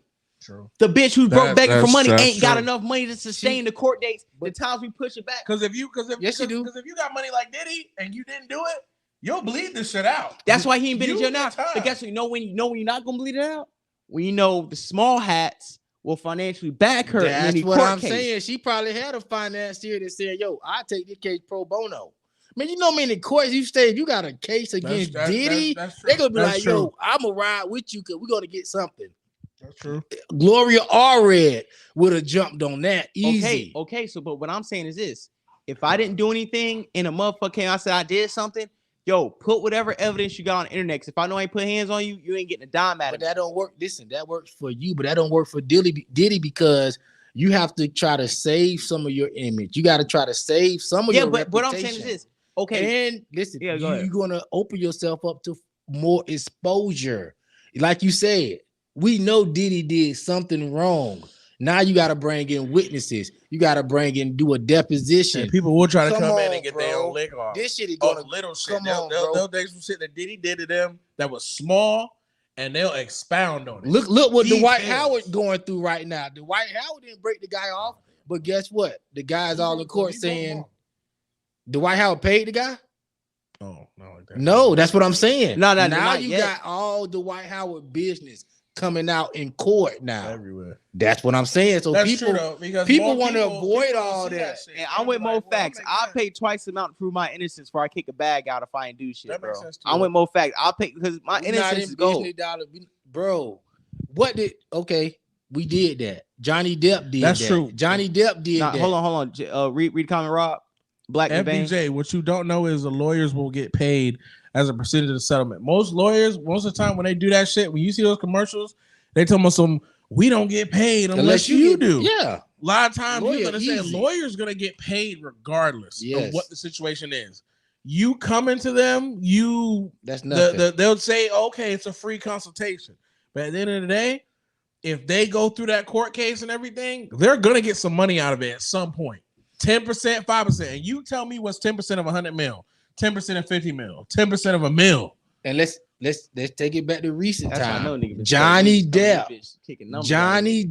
He went to court, proved everything that woman was saying about him was a lie. Right. What did that do for him? Nothing. That just proved that she was a lie. Like I said, once we figure out these women is lying, we just move on. We don't hold these women accountable. It's like Kiki Palmer put hands on a woman don't have no consequences for lying, bro. Okay, I'm gonna read Yada Bear's comment. We'll go back to Joe Budden podcast, right? Yada Bear said, to be honest, Cassie did this at perfect time because we don't know what else would have been exposed that he's done in the past. The discovery alone could have put him in worse position. Exactly. It's not about him going to jail more than it's about him losing money, sponsorships, and future endorsement deals. Big fact. That's what I'm saying, bro. And Diddy a businessman. We can't Right. say just because he settled, he guilty. He got more on the line, bro. We seen Johnny Depp, dog. These women will come out and lie, bro. And also with cancel culture nowadays, even though it was at its height for a couple of years, and then now it's like it's still in the mix though. The bigger the celebrity, the bigger the cancel culture. Exactly. Especially And people want to see that shit. It ain't like, oh, we gonna go after him because he bad. Like, no, I'm like, oh, that's a clout chase right there. Cancel culture is a clout chase too. Niggas will see that shit like, oh, Diddy's in trouble. Oh, we gonna find whatever we can. This nigga threw gum on the ground. He tripped over a homeless man. We gonna find everything we can to put this nigga right where we need him to be. He gonna lose some endorsements, and then people don't need nothing but a word. No evidence. They don't need no goddamn. They don't need a file. Nothing. All they need is the word of mouth and a couple Facebook, Instagram, and Twitter posts. Yeah, you out of there, bro. And to be honest with you, bro, proving your innocence might be worse for you than just settling out of court. Because once you prove that a woman was a liar, it's probably some backlash come with that. Oh, why you just didn't give her what you wanted? I didn't see Johnny Depp career still haven't recovered since that, and he paid money. And everybody was like, And that man was in court talking about. That man was in court talking about all the money he lost because of this woman was running around Hollywood lying on him. And on top of that, even after everything was proved, even after all the shit that went through with Johnny Depp, even after, it's still females out there that are like, well, he persuaded the courts, or he did this or he did that. They're always gonna find a reason to put it, and not just females in general. I'm just saying in general. People against the opposition, they're going to find something to say, well, he didn't do this, he didn't do that, or he's now doing this, or he's now doing that, just to show that, hey, he's still guilty somewhere. Exactly. He's guilty somewhere. And we just didn't prove it in court. It's going to be on some OJ shit. Because it was also one thing I seen like on a court case one time. I didn't know what I can't remember. Oh, it might have been Toy Lane. It was Toy Lane and Meg Stallion. And it was one of those things where people was really like, they didn't prove anything against Tory. They didn't prove anything against Meg. But people use that narrative to be like, well, just because they didn't prove it in court doesn't mean it's not true. Just because they didn't prove it here doesn't mean it's not true. It's like, and regardless, the courts could say Diddy's completely exonerated, Cassie lied, People are going to be out there in the streets and be like, you know what? Cassie, or whether the case would be either Diddy paid the courts off, or Cassie, social something. People social. These will tell you, bro. It. Social groups, social settings, social standard is ran by women, bro. Yeah. Period. So when the social standards is ran by women, it's never going to give a man an equal and fair trial, bro. That's just what it is. You got too many niggas that just simps for pussy. They want sex, so they gonna jump on women's side no matter what. You got people that don't want no facts. So we can't just jump on Diddy. It's convenient. It's convenient as hell, but that's not always the case, bro. We got too many cases. Well, what these women lying, and then when they come out with a story that we want to believe, we conveniently forget all the other cases. Because that's just how society is. That's what I'm saying. The moment you don't believe a woman on some shit, and she can be lying her ass off. Yes. The moment you don't believe her, and I'm not saying all these chicks is lying or stuff like that, but if you don't believe her, and you can even know you could have been there that night, seen everything, video on the phone, everything. The moment you tell people like, I don't know, bro, I don't believe her. Hey, hold on, that nigga's negative. Black and Bang, are you talking about Melbourne, Florida? I swear to God, if you are, I'm banning you from this chat forever because you know way too much about this state. You are. Sometimes I think Black and Bang is either like a family member or like some type of nigga in an alias because he nigga be on dating websites, bro. No, listen, Black and Bang be saying a lot of like real like local ass shit that be like, nigga, where are you from, bro? Dating sites, bro. They got all them little like Melbourne, Palm Coast. Whoa, hold on, J Dub, how you know? I used to be a dating website pimp. Anywhere I go, I'm pimping. Hey, yo. That nigga said I used to be a dating website pimp. Yeah. Nigga say anywhere I go, I'm pimping. Yeah. Hey man, listen. Websites, real life, hey, shopping life, pimping. Pimping. Online, offline, sidewalk, pimping. That's everywhere. Man, J-Dub, play the Joe Budden clip before we get canceled, dog. Because every time we start drinking, it was, hey, Black Man, I told y'all I was raised in Duval, nigga. Blackman Bane, I gotta find who you are in real life, because you literally like, this nigga goes. I saw this nigga spewing venom. I said, Man, hell no. Listen, all I know is Blackman Bane be saying shit. I don't know if he's an agent or he from here for real, because he be saying a lot of real point. He like, hey, remember what happened last Thursday on East Side? I was there. I was like, Blackman Bane, I didn't know you was from Florida. We got Joe Budden. Who's gonna play Joe Budden? What Beautiful Soul said? Cassie pimped the black culture better than J-Lo. Damn. But only one record. And got y'all to rally behind her. She ain't even black. Y'all be up here screaming FBA all day. No. But then a supporter tell her, y'all niggas is something else, boy. Yeah. And he's playing this goddamn Joe Budden. Hey, get your ass up, man. If they knew all of the locker room behavior of football players. I don't. Oh, I got you, true. But there's some wild shit in the music business. Mm-hmm. I came in here with Skane, Webb, and Nitty. Those are the three people that you can tie to me. I have been without a cosign. I have been without the backing. I have been without all of the tricks, treats, and perks that come along with having the powerful people behind you, pushing you. Why do y'all think that is? Like, I show up, do the gig, go. When shit start getting weird, when it start looking like a orgies around the corner, when it start looking like the Molly Fest is going on, when it start looking like the doofy people shit, I'm not talking about Puff. LA is LA still. Mm-hmm. Like, New York's New York. And New York is New York, but LA is different. Yeah, true. That's true. LA is different. That gets into Hollywood, that gets into It's very belly of the beast. the Holly plant, that gets into the Holly plant being used for spells and rituals. It just gets deep. It's weird over there. It's a weird energy over there. But whatever. What I say that to say, born alone, die alone with me. Don't put none of these niggas' weird kinks on me. Don't put them on my jacket. And don't think that I'm the publicist for none of it. I am not, because I come in here and do a podcast twice a week. This ain't gonna go like that. You want to ask me about something? Ask me about my mom, my dad, my kids, and shit that I know a little bit about. I don't give a fuck what none of these people is doing outside of this. I'm here for the music. I say it repeatedly. Not the people. None of the people. But if you kick other people's back in, and then somebody that you're familiar with, you don't have the same energy, they're going to question you. No, please. Question away. What'd that do to me?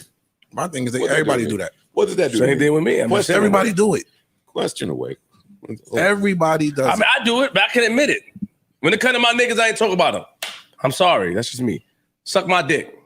They got homies that's doing wild shit that they're not talking about, that they don't say nothing about. That's just me. Yeah, but I can admit that sometimes when you all this shit, I admit it. Dog, I do understand the frustration. Of the music industry is foul.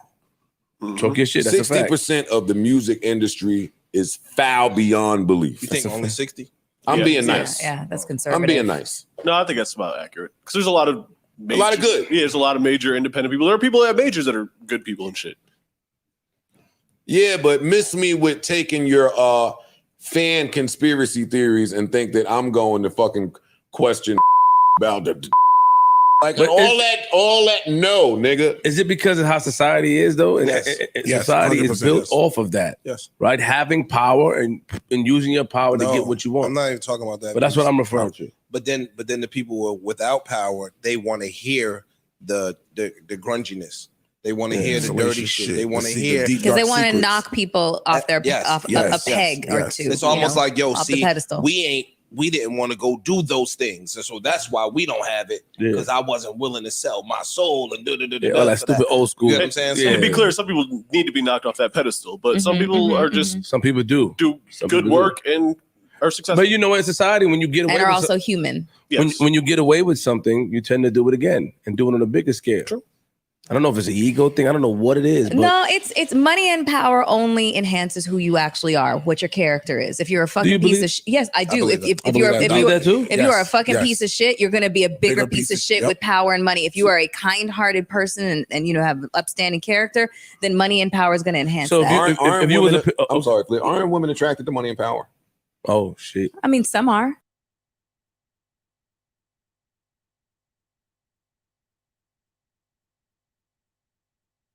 Drink right there. Okay, so we're gonna have the academic. I want to play the academics clip right after this. Pretty much what you heard was, I feel like Ice was really standing 10 toes down. Melissa Ford and Joe was being super industry. Ish wasn't saying nothing, being a waffle color battered Negro, and Parks light skinned people, man. Parks. Oh my God. Oh, waffle color. That gotta be soft, battered, dog, nigga. Just because he light skinned. What's wrong with the waffle? Tell Florida boy Jay light skin don't got nothing to do with your status. Oh yeah, they got mad at me because I said something about light skinned niggas. But I'm gonna say this, dog. Listen, it's different between light skinned niggas, high yellow niggas, and mixed niggas. Okay, let's delineate. Not to me, niggas is just niggas to me now. All right, let's play the I can understand that. Let's play the academics clip. Because academics definitely, niggas said Joe Budden a clock punching conductor. You got a clip? You sent something in? Oh, okay. Oh, yeah, you funny. You a funny ass nigga, dog. Oh, yeah, they say you. That nigga said play my clip. That is wild. You a wild nigga. Yeah. Embrace the trolls, bro. You know what they said about me? They said, man, let me scroll. I'm gonna show you what they said about me. I might put the shit back on the chat. They always say the crazy stuff. Where's this shit the at? Comments where you post. You seen this one? You seen this one? The comments on Star be too funny. The community section, them shit be too funny. Bro, they be going crazy on. Star hit too. So what I'm saying is, bro, you getting called academics is light work. Niggas calling you whatever is light work compared to. I ain't gonna lie, bro. You set yourself up for it last time in the Star community section. Oh yeah, but what I'm saying is this, bro. Like, but that's what I'm saying. I feed the troll babies. I feed them material to roast. So understand, your shit be like that nigga, boy. I say this niggas log in to watch you. That's what I'm saying. Nigga, they'll log in to watch you. You pull up, nigga. You had one of the highest view videos I had for months. You went viral before anything. All right, see, Rob, nigga. Academic got the dreads. Now you gotta go to dreads. You gotta get the dreads out. I got these twists out. I get these dreads. I'll donate. You got twists? No, hell no. Come on, man. Rob is an adult. I did that in high school. Oh, I thought. Yeah, Rob definitely had the braids, man. Academic come with the braids now. All right, we got Ack right now. Speaking.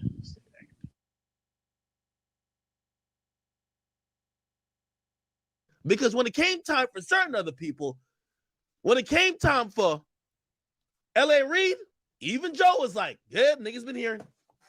That's what I'm saying. When it came time for L.A. Reid, everybody said, well, I ain't gonna lie, there was some stories. Everybody said that. What did that just mean? That didn't mean all the allegations were right or they were wrong, but you knew that people were having rumblings and people thought or speculations occurred about my mom, my dad, my kids, and shit that I know a little bit about. I don't give a fuck what none of these people was doing outside of this. That's cap. Yo, this is such cap. Yo, this is like the Diddy protection spell. I don't know what the fuck Diddy done did to the whole industry. That's cap. Niggas sit and talk about weirdo shit by R. Kelly, Michael Jackson, by every other person. But when it comes to Diddy, is like, ask me about my mom, my mom, my girl, my son. Ask me about my pet dog. What the hell? Nah, nigga, the fuck we want to know about Diddy? About my mom, my dad. Everybody else that y'all consider that you trust or whatever, they won't say a fucking word. I listened to the Breakfast Club. They were pathetic. You know what I mean? They were like, oh, okay, what was it? What happened? Oh, well, prayers for everybody. They said this was a generic thing, right? Yo, they said Cassie was getting pummeled by dozens of male prostitutes without her consent in freak-offs, getting her ass beat to a bloody pulp, and yeah, for decades. You know what the Breakfast Club says? well, prayers to everybody. This is kind of crazy. I'm like, what? They hear me call city girls flopped. Yo, man, act me hard on the females. What? They go, what? I'm like, yo, I see what it is. Everybody done folded. I'm going to lie. I think my man, even Joe Budden, just folded. Joe was putting out a podcast. I think he was going to talk about everybody else that y'all consider that you trust or whatever. They won't say a fucking word. I listened to the Breakfast Club. They were pathetic. You know what I mean? They were like, oh, okay. What happened?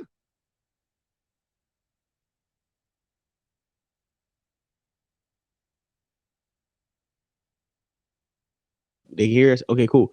I salute Act because what Act is pretty much doing, and MoFax said it when Drake didn't call Act when his album dropped. Act understood he got to go in on everybody because he's not a friend to anybody.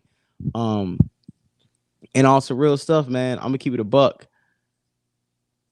With what Act is saying, Act got to keep it real, man. Act got to keep real. Like, yo, Joe, we rock with you, but remember what I said before we played that clip? When it came to L.A. Reid and other shit, Joe was very vocal. When it comes to the Meg Thee Stallion case, Joe's very vocal. Joe built his reputation on jumping out the window before we got certain facts and not on an irresponsible way, but from a way where it's your journalistic duty as a podcaster to give us content. You know what I'm saying? You click on it, yeah. Can I ask a question? I got you. What's up? Could y'all believe that Joe might have not ever heard no rumblings about Diddy? Man, bullshit. Okay, that's what I'm asking. Bullshit. Okay, have you heard ramblings? Have you heard justified ramblings about Diddy where when you heard, you was like, oh, that sound like some Puffy shit? Yes or no? Have you heard something about Puffy that sounded believable? Did you and have you? Anything sound believable, but it's nothing that's been concrete. I definitely heard some shit though. Okay, that's what I'm saying about everybody, bro. Bro, I was on YouTube in the Illuminati era, bro. I done heard it all. You talking about Satanism and hip hop? I heard what they used to call that guy what was his name? Black Child, I think he had a channel. I don't know. You gotta let me know. You do a whole bunch of those YouTubers before YouTube took all the Illuminati clips off the. I done heard stuff about Pop, bro. You done heard stuff about Pop, right? Yeah. Okay. Do you believe that? Not everything, but enough to where it kind of made sense. But okay, so you got people saying Pop was gay. So can we put respect on Act's name for at least being one? I would put respect on Act on his name, but I think he's being unrealistic. You talk about the Breakfast Club. Charlamagne got a rape case that he's fighting currently. Envy is fighting a case for him scamming people for millions of dollars. They not finna talk about people legal stuff like that. So that's unrealistic to think they're gonna do that. Okay, cool. Yeah. So we got a Gene. So I want to play the Gene Deal clip. Then we're gonna play Cameron visiting Diddy's house while Mace was living there and finding a sexual object in Mace's bathroom. And we're also gonna find this one. They got to do with Diddy though. Wait, man, hey, we on Diddy. Hey, listen, because a lot of our black media outlets are soft shoeing, tap dancing, and being a Yahoo yes a Boston ass nigga. It's up to us and the grassroots to really have a thorough investigation and a nigga wake up call on Diddy. You know me, I'm a number one certified hater. I was co-signed by the number one hater. So I gotta pull all these niggas back in the crab barrel with us and bring them back home. But if back I in the crab barrel, come back in this. Hold on, bathroom, that got something to do with Mace. I need all these rich ass niggas to come back in the crab barrel with us where you belong. Back in the barrel of niggas pulling you down. Cause that's all we gonna do. We gonna pull these niggas down back where we at. Cause if we ain't got the bag, nigga, we gonna take your bag. Cause that's what black people do, right? And I'm gonna be the first nigga to do it. If you got a bag, you out here wilding. I'm gonna do my due diligence and make sure your bag. Over there. Let me go get some of that. We're gonna have transferable wealth. We need your bag in our hands. Transferable wealth. We need your bag in our hands of Perspective Facts podcast because we need money over there. I'm trying to turn McDoubles into Wagyu steaks and you out here slapping bitches in the eye. Yeah, let's get that bag up off you, my brother. Oh, damn. All right, there you go. Puffy, he came out with a new album, man, called Love, and he got a song on there called Kim Porter. How you feel about that? I think that's probably a great thing to do. You know what I'm saying? To honor the person that you said you love. To honor the woman who gave you a scar on your wrist for the rest of your life that you could always look at and remember. You know what I'm saying? But he gonna always remember her. Kim was who Kim was. And then if he ever try to forget her, all he had to do is look at his wrist. What you mean by that when you say that, Kim Porter gave Puffy a scar? When they were at home at Kim's house on 110th Street, he wanted to, put his hands on her in the wrong way. And Kim took one of those corkscrews and ripped his wrist up and hit an artery. And when she did that, he had to rush over to St. Luke's Hospital. I met him over there to the hospital. It was me, him, and Kim in the hospital when he was bleeding like crazy. Right. From your point of view, right, how would you describe Puffy and Kim Porter relationship when you was around? Oh, it was volatile. It was like, damn it she do, damn it she don't. Like Kim could not be with nobody else and he knew it.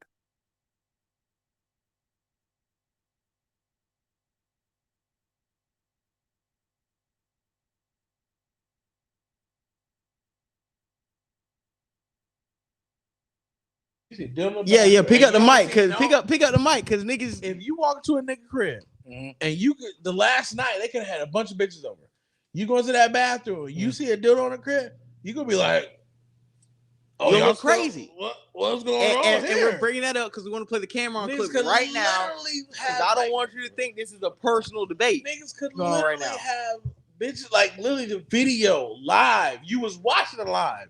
You see the dildo with the bitches. But why didn't the hoes take it? That's the first thing you gonna say. You gonna be like, well, why is it still here? That's the first thing you gonna say, bro. More facts. We kicking niggas backs in because that's what the fuck we do.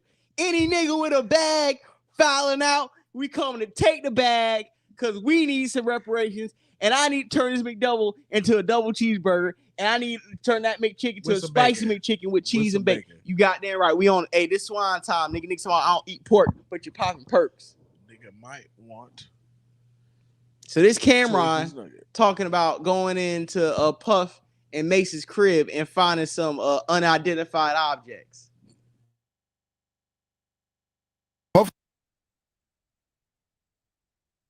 To roll consecutively.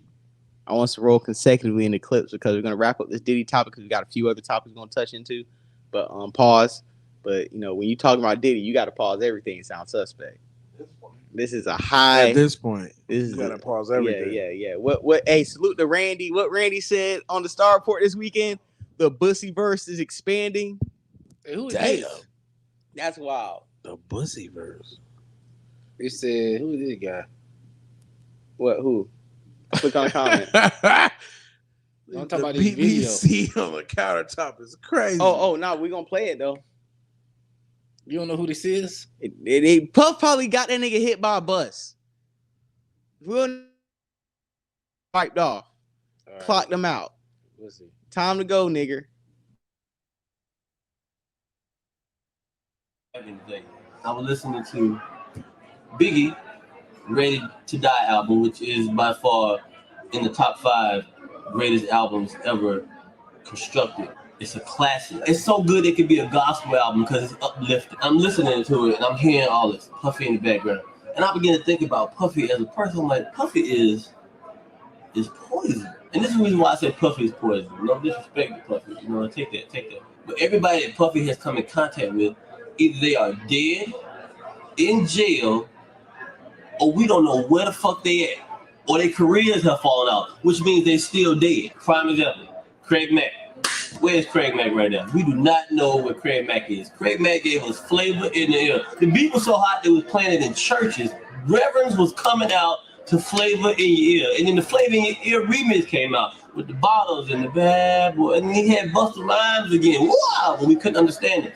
And we had LL Cool J and that Barracuda, Electrocuda. We don't know what the fuck that verse was about. 112. Where's 112? Total. What happened to Total?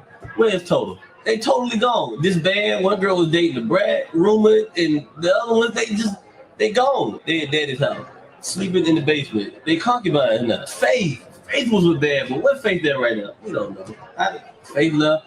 She didn't do bad, but she didn't like she was when she was with Bad. I guess it's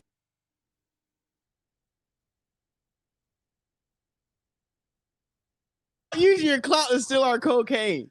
Go ahead, man. That was a side conversation. Go ahead, man. That's a bad argument. That's a bad argument, bro. The music industry is nobody who was popping in the 90s that's popping right now. Man, Diddy's not even popping right where's now. Carl Thomas, man? Wherever he want to be. I mean, some brand new flavor in here. I saw I bet you Carl Thomas got some new music out right now that y'all niggas. Look at me crying do. inside my heart. Hey man, that Carl Thomas emotional album went crazy. I'm gonna knock That's you because Diddy out. produced it. Man, Diddy ain't produced shit. That was executive produced. That was a what they want to call it, Daddy's House of Hit. In fact, that was Stevie J and them niggas. But he hired and Track Masters. All Diddy came in there was saying, "Too lazy, hold it for me." Who's rapping that? Craig Mack. Okay, I know you a hip hop nigga like me, so when you start, I heard bars. Yeah, all you heard was "Grab my dick, hold it for me." That's all I was like, bro. Who? Bar niggas. Hey, that's how them nigga hip hop niggas. Craig Mack. Carl Thomas, bro, dropped the album in 2011 that y'all Look at niggas me didn't crying support. inside my heart. I just always think about all the groups he slowly made, like Danny K and like Day 26. What white group that was around in the 90s that's around right now, bro? Man, let's just keep moving to the next. These are bad faith arguments, bro. Bro, we kicking niggas backs in. But also, I feel like if some of these artists, if they made a tour or reunion or some shit like that, the white audience would pick it up. Yes, but it's the problem. Y'all want Diddy shut down quick. Not really, bro, but y'all want Diddy to take care of these niggas for life, and that's a bad expectation to me. Which I understand as far as taking Mace still popping, but Mace, if he put out some music, you're not gonna listen to it. It get to a point where if you touch stardom or if you've been out there in the streets and people seeing your face, it gets to a point where you gotta establish yourself aside from what whoever founded you can found you. Because at the end of the day, you're a grown ass adult. If your ass just be like, "Oh, Diddy put me on," and you don't do shit else after that, that's on you. That's on you. That's on you too. But at the same time, Diddy can still put you a little bit on. I'm not gonna say put you all the way on, because me, I'd be like, yeah, I don't need Diddy put me all the way on. But Diddy co-sign you or something like that. That should be enough to make you go and put some shit out. AJ, go to the second Hassan Campbell. That's when somebody threw a bottle. Hey, so we're gonna finally, after 2 hours of talking about Diddy news, because it's been big, and I really support everybody. Hey, thank you to everybody that's been in here today. Like I said, we're really averaging a wide margin of live viewers and super chats and just chats in the period. I want to say thank you to everybody. They just hit that like button and share. If you got Facebook, put on Facebook. You got Instagram, please repost on Instagram. You got Twitter. All it takes is one repost on Twitter. What Rick Ross said is free to show love. Show love to a black contrary. This is black business. And if you don't want me to sell out like an iPhone, when the bag come, support. Because you know what I'm saying? When they come out with the bag, I'm like, you know what? I don't need the bag because they support me so much on the grassroots. I could be like a Joe Rogan. I could be a nigga that's for the people. I'm trying to be a nigga that's for the people. So this is a nigga who's not for the people. We're gonna pause. This is Hassan Campbell, a victim of what you call that, man? Africa Bam Bottoms. Africa Bam Bottoms and the Zulu Nation victimized another waffle colored Negro.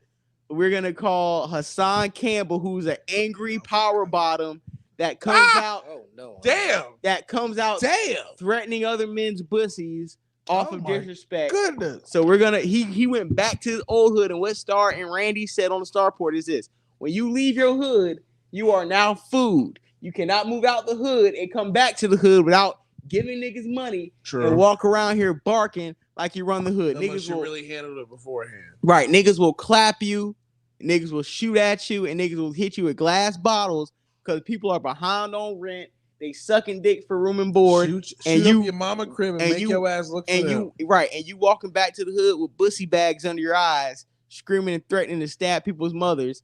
And it's only right. New York, my number one audience, niggas who keep it gully, shot that nigga. And I don't condone violence on my platform, but I condone, like my nigga Party be saying, restoring the feeling. We need to restore the feeling. All right. I gotta say that. Yeah.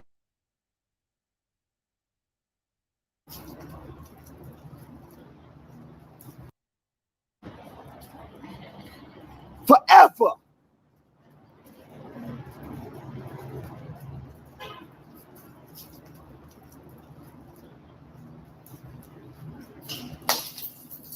Come outside, throw that fucking bottle. Come downstairs and throw that bottle. Come downstairs and throw that fucking bottle. Come outside and throw that fucking bottle. I stab your ass to death. Bitch ass nigga. Come outside and throw that bottle. Come outside and throw that bottle. If I see that bottle come out the window, I guarantee you I come outside. I lived in this building. I'll come upstairs and fuck you up. Word to my mother. Word to my mother. Throw it again. Throw the bottle out the window again, bitch nigga. I'll stab your mother to death. I throw your mother down the flight of steps. Bitch nigga, throw it out the window. I dare you. I dare you. I'm watching. I dare you. Throw that fucking bottle out the window while I'm watching. Throw the bottle out the window while I'm watching.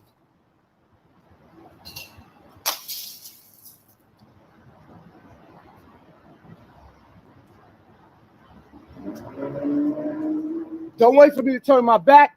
Come downstairs. Come downstairs. Come downstairs. Good, right? Keep it moving. Keep it moving. What's good, though? What's good, though? What's good, though?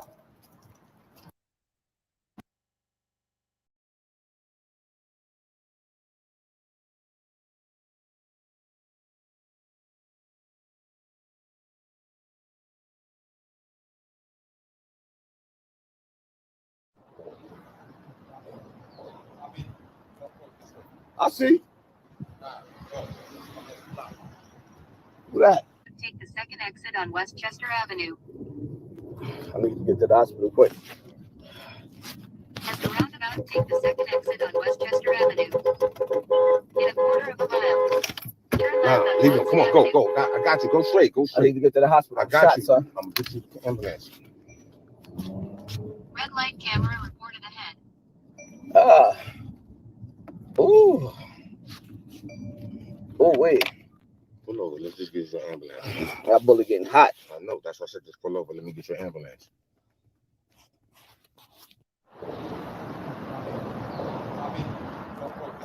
I see. Who that? Take the second exit on Westchester Avenue. I need.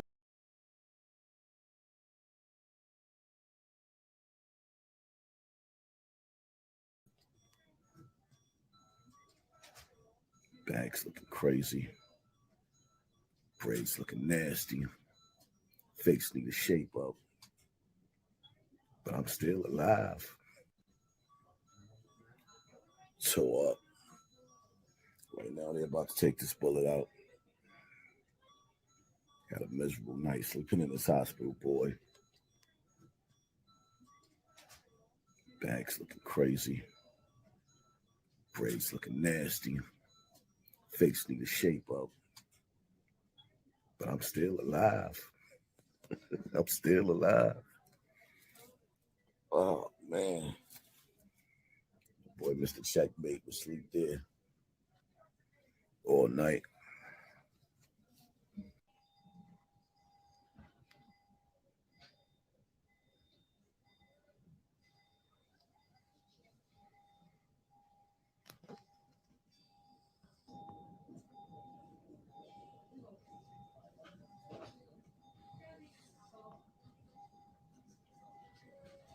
So this is the bullet that got me right here. Piece of cake. All right, say that.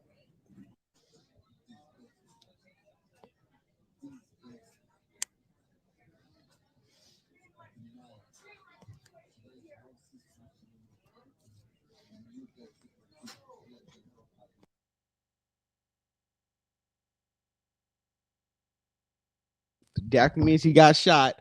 Can we talk about not going back to your hood after you left and talking crazy early Sunday morning when you know rent on the way, Thanksgiving on the way, doing turkey drives, motherfuckers broke, they laid on rent, they probably gonna get evicted, and you coming down in the same color outfit as a waffle colored battered Negro, screaming, hollering, and carrying on, talking about I'm a stab your mother to death. Niggas throwing balls at him, and he got shot. Please, niggas. How do you guys feel about Hassan Campbell getting shot? I feel like he might have shot himself, bro. Oh my god. Bro, you shot in the most this. convenient place Having a ever. tantrum? In your arm, Not a tantrum. in your shoulder. That's like the most light. That's like non-threatening place to get shot. Peach and tantrum. I just don't. I don't. Crazy. I don't know, bro. That's crazy. I mean, like you got the videos of everything else. Why we don't got a nigga that bust? Hey, that's funny. Family Guy couldn't have made a funnier skit. He's trying to up Charleston White. That's what I was What an thinking. idiot. I want to see Family Guy make that skit. Now, salute dog. Jay Carter. Jay Carter, that's exactly what I was thinking. A waffle colored nigga in a peach outfit having a tantrum in the Peach hood. outfit and tantrum Like, bro, is crazy. listen, I grew up around enough dark skinned niggas with guns to know if there's a light skinned nigga making too much noise, we gonna shoot this nigga. That tantrum is We gonna listen, J Doug, am I wrong? You're not wrong. Thank you. Listen, y'all be thinking because I'm light skinned, I ain't go around hood niggas. I know a light skinned nigga making too much noise, he gonna get handled. Peach Why are you this outfit. loud? Why is your outfit and your skin tone this loud? You making too much noise. We gotta hit you some hot leg. If a Calm nigga that dumb said shit down. for real, a waffle colored nigga in a peach outfit having a tantrum is wild as fuck. If I heard a nigga say that, I'm like, I ain't finna be Robert, if I told you I ain't it's a finna come light around skinned here for nigga, a couple days, Robert, y'all niggas finna do some shit. Robert, in this nice white suburban area we live in right now, I'm not coming around y'all for at least a week or two. I know you y'all get do what shot. y'all did. I won't be around this. Hey, his homeboy. Listen, I told Rob when the mics was off, nigga, I had Bell's palsy, and women lined up like they were saluting the flag. So if I get shot, I know damn well we gonna have a waiting list. If I walk in a room and it's just that nigga, I'm like, but that's the nigga who was in the car. No, I don't give a fuck. If I get shot, the only nigga that's gonna be in the room is either my dad or my brother. I sue y'all niggas. But if something physically happened to me, I need women around me. I need my girls, baby. Come here. Face paralysis. I need a hot meal. I need to lay my head on some breast. I need to put my head between some thick thighs of a woman. I need to be confronted and comforted by women. If I get shot, my nigga's gonna be in the waiting room. Also, in the waiting room, yeah. Also, haven't worked in the hospital, stuff like that. Rob, you got shot right now. Who gonna be there? Me or your girl? Rob, right now. Knock on wood. No, knock on exact. Rob, knock on wood. All your homies in town. Something happen to you tomorrow. You'll find out tomorrow. But your girl gonna find out tonight, right? Okay, yeah, you put it like that. That's all I'm saying. I'm just saying, having worked in the hospital, it just depended. Like when you in the shit, yes. But if you got time, if you at the crib, you come into the hospital, you in the bed, the first person you calling ain't gonna be a nigga.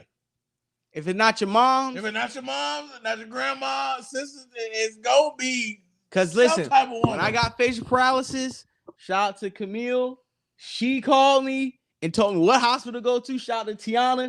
She called me, said, I'm gonna call your mama if you don't get over there to the hospital, and I will be in town in under 24 hours, nigga. Air Force. Oh, okay. But what I'm saying is this: when you're not a bussy boy and you get women and bad things happen to you, the women in your life are going to pull the fuck up to where it's gonna be a point where you may have brothers and homeboys go, hey, nigga, wait in the lobby. The women are coming to caretake for me. Ashley. Makes sense. Cooking meals, making sure your boy was right. I hear you, but I just don't know. I don't want to say that's his boy toy.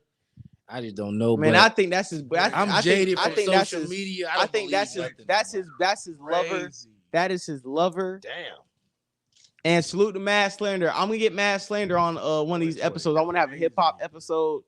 But yeah, so let's go to the next topic. Hassan Campbell got shot because he was doing too much in the New York hood. They threw bottles as a warning sign. He should have left the hood right there.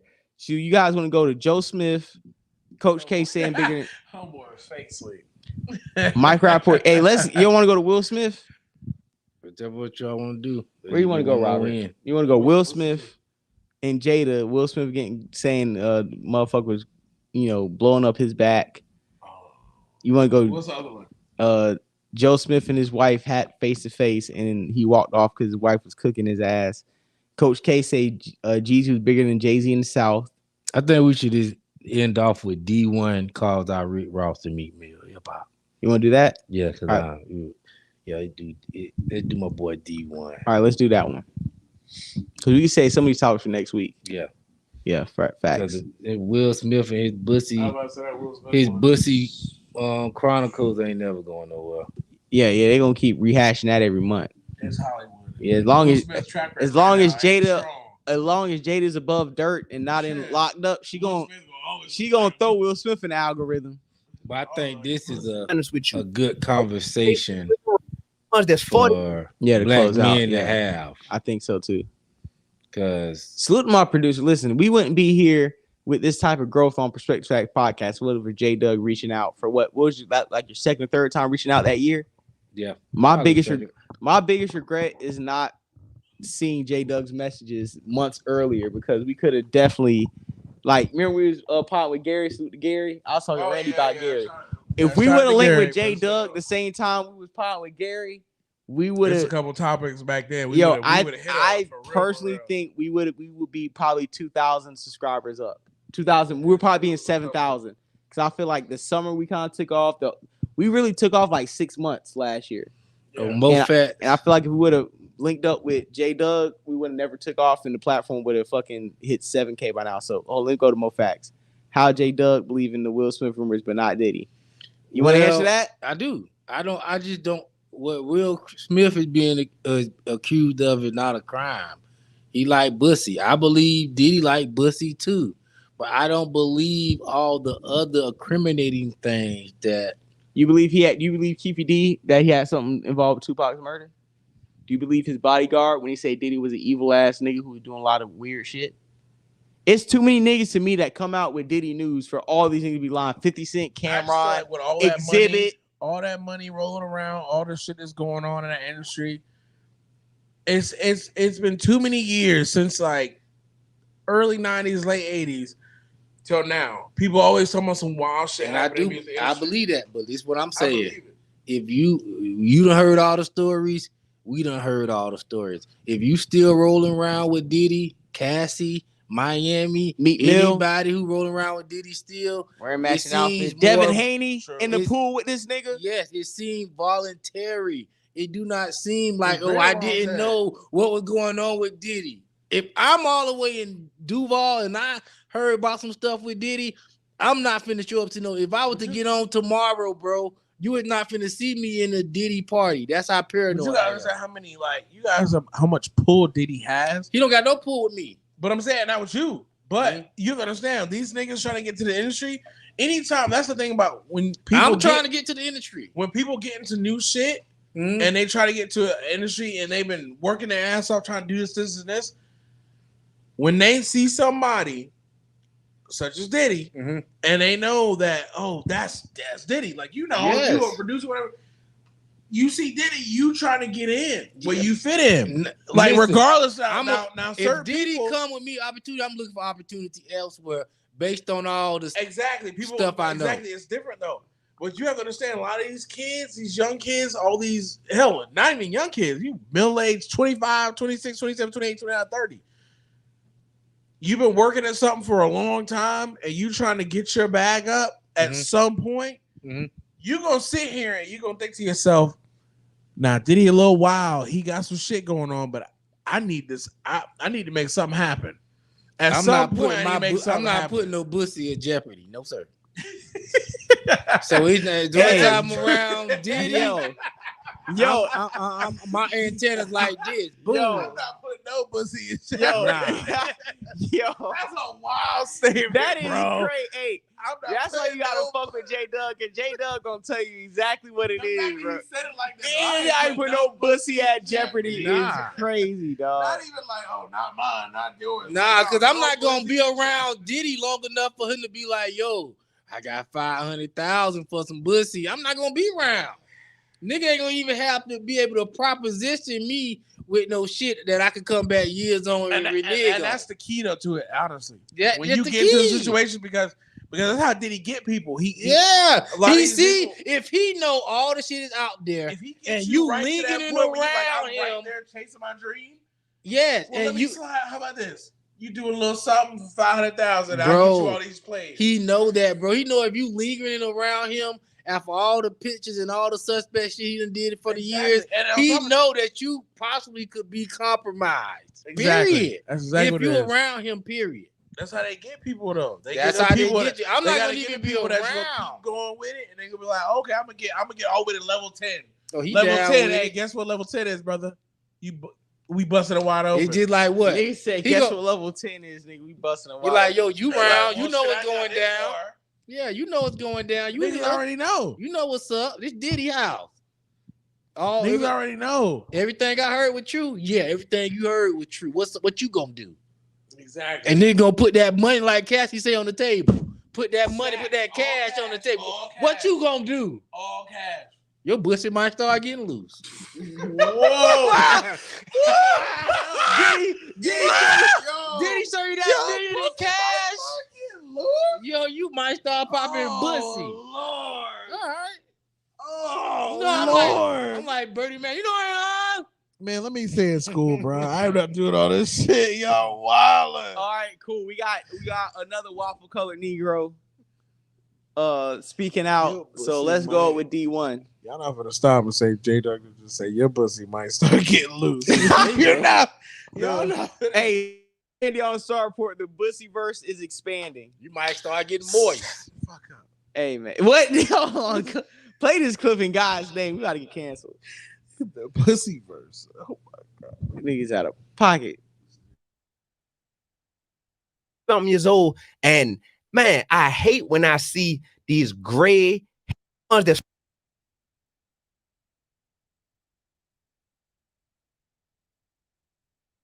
I'm gonna get comfortable in a minute. Oh no. Hey man, play this D. It's 40-something years old, and man, I hate when I see these gray-haired clout chasers who still talking about, and I send my young boys to come and wet your whole block up, and da-da-da, and they still glorifying this. I look at what a Jim Jones, you could do better, brother. I love you too much. I love you too much to not be honest with you. Rick Ross, you could do better, brother. Meek Mill, you could do better, brother. I love you too much not to be honest with you.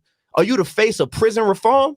Or are you sitting here on your new song with Ross talking about getting somebody murked and shot at the red light? Which one is it, bro?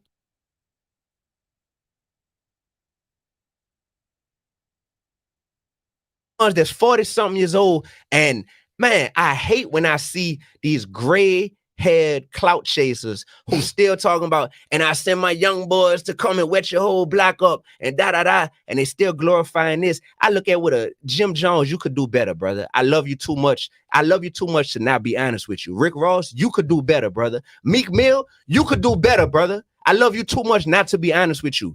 Are you the face of prison reform? Or are you sitting here on your new song with Ross talking about getting somebody murked and shot at the red light? Which one is it, bro?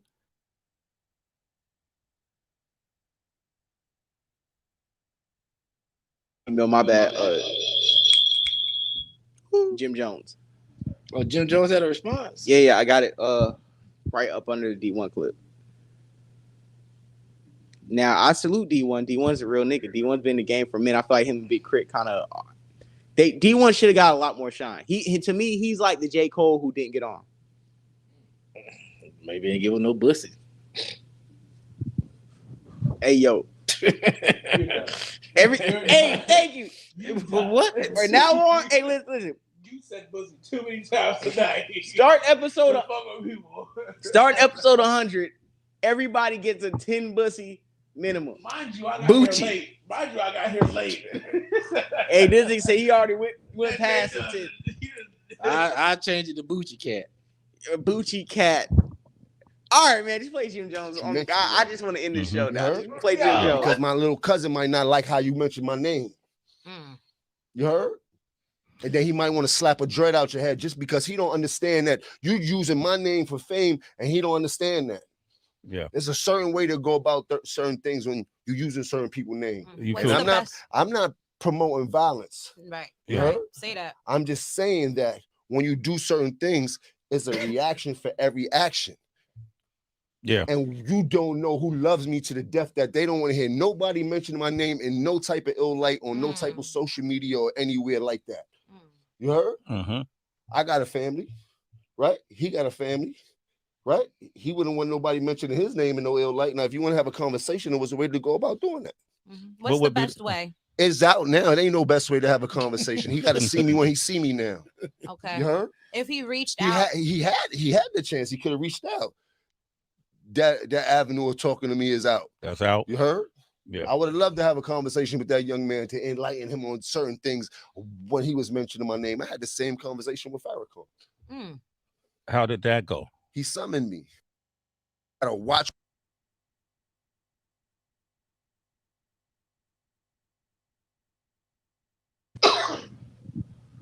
My thoughts on this back and forth is number one, because D1 said something about an interviewer asking Benny the Butcher his top favorite coke rappers, right? And he has something to say about it. I think D1 is using the algorithm to regain some clout that he may have lost in the shuffle the last 10 years. I think it's smart, strategic, because D1's always been a rapper who sit on a pedestal of righteousness. So he's not going against his brand by speaking out against these rappers and what they're preaching, because he's been doing it since he came out, right? My problem is with the Jim Jones, the Rick Ross, the Meek Mills, the niggas who sit around billionaires, millionaires, who have certain corporate deals, who don't live a type of lifestyle, still perpetuating certain things. But I will say this also, because hip hop and their brand, they're not going to divert from what their brand stands on. That's like you're saying, why does McDonald's sell vegan burgers? Nigga, we going to sell low quality beef patties to kill y'all. Murder burgers. Murder burgers, because that's what the fuck you want. So that's what we're going to sell. And for a Jim Jones or anybody who's 30, 40, 50, pushing 50, right? In a way, they use the same D1 argument as when young niggas be trying to tell old heads they can't rap no more. Like, why does everything I do gotta stop being cool when I get a certain age? I understand you'd say I'm too old to be metaphorically rapping about this shit. But if I built my career on rapping about this shit, and regardless if my fan base partakes in the same illegal activity or not, my fan base has grown with me to know this is what I'm going to give them. And regardless if I'm doing it or not, my fan base should have the discernment to know that either I'm not doing it and this is music and I'm a storyteller and speaking for a certain demographic, or that I am trying to encourage a younger, more impressionable audience who isn't my demographic of listeners to do the same things I've done. Because I'm pretty sure the same people who listen to Meek Mill, Jim Jones, and Rick Ross are probably 28 and up. Them niggas are either lifetime drug dealers, or they have transitioned into other businesses where they're doing illegal, but they can still listen to Rick Ross, Jim Jones, and Meek Mill. Being from Florida, I know a lot. I've met millionaires and niggas in Maybachs who say that Rick Ross is their favorite rapper, and if Rick Ross wasn't rapping about Maybach music, they wouldn't never bought a Maybach, or they wouldn't be living in $1 million house. Like successful, legal businessmen, black men, right? White men, black men, white men, early 40s, who say Rick Ross is like their equivalent to Jay-Z. Not on a lyrical miracle, but on some shit where, a lot of niggas up north be like, hey, I'm a grinder, I'm a hustler. I get 6-7 figures. So I used to ride to Jay-Z, Reasonable Doubt, Dynasty, The Blueprint. You know what I'm saying? And there's a lot of black men do the same thing. I remember my uncle bought a burgundy Toyota, a Tahoe back in 07, right? And I know niggas say, oh, Tahoe ain't shit. But now my uncle bought the Tahoe, right? And Tahoe's a nice car, and trucks hold their value. But he bought a Tahoe. I remember when he bought it randomly, we was like, damn, nigga, that's how what he said? Man, that balling song got me out of pocket. I heard that Jim Jones balling, nigga. I just had to, you see what I'm saying? So a lot of times, motherfuckers who are already hustling, they not making music to inspire the drug dealer, not making music to inspire illegal crime. They making music to inspire the hustle, like Jeezy, Jim Jones, Rick Ross. They come from that cloth of, they don't make drug user rap. They make drug dealer rap. They make hustler music. You know what I'm saying? So no matter the age, they still making music right. And they have a demographic who has grown with that audience. So I went to go see Jeezy at Drea's in Vegas last year. It was a bunch of real ass OGs in there. Niggas who hustle, niggas who put their money up, might be late 30s, early 40s, right? With their old lady or with their niggas, with their little Cubans on, their little nice little wrist game. Right. Niggas who not locked up, niggas who made it and probably got out the way, probably legitimized their business.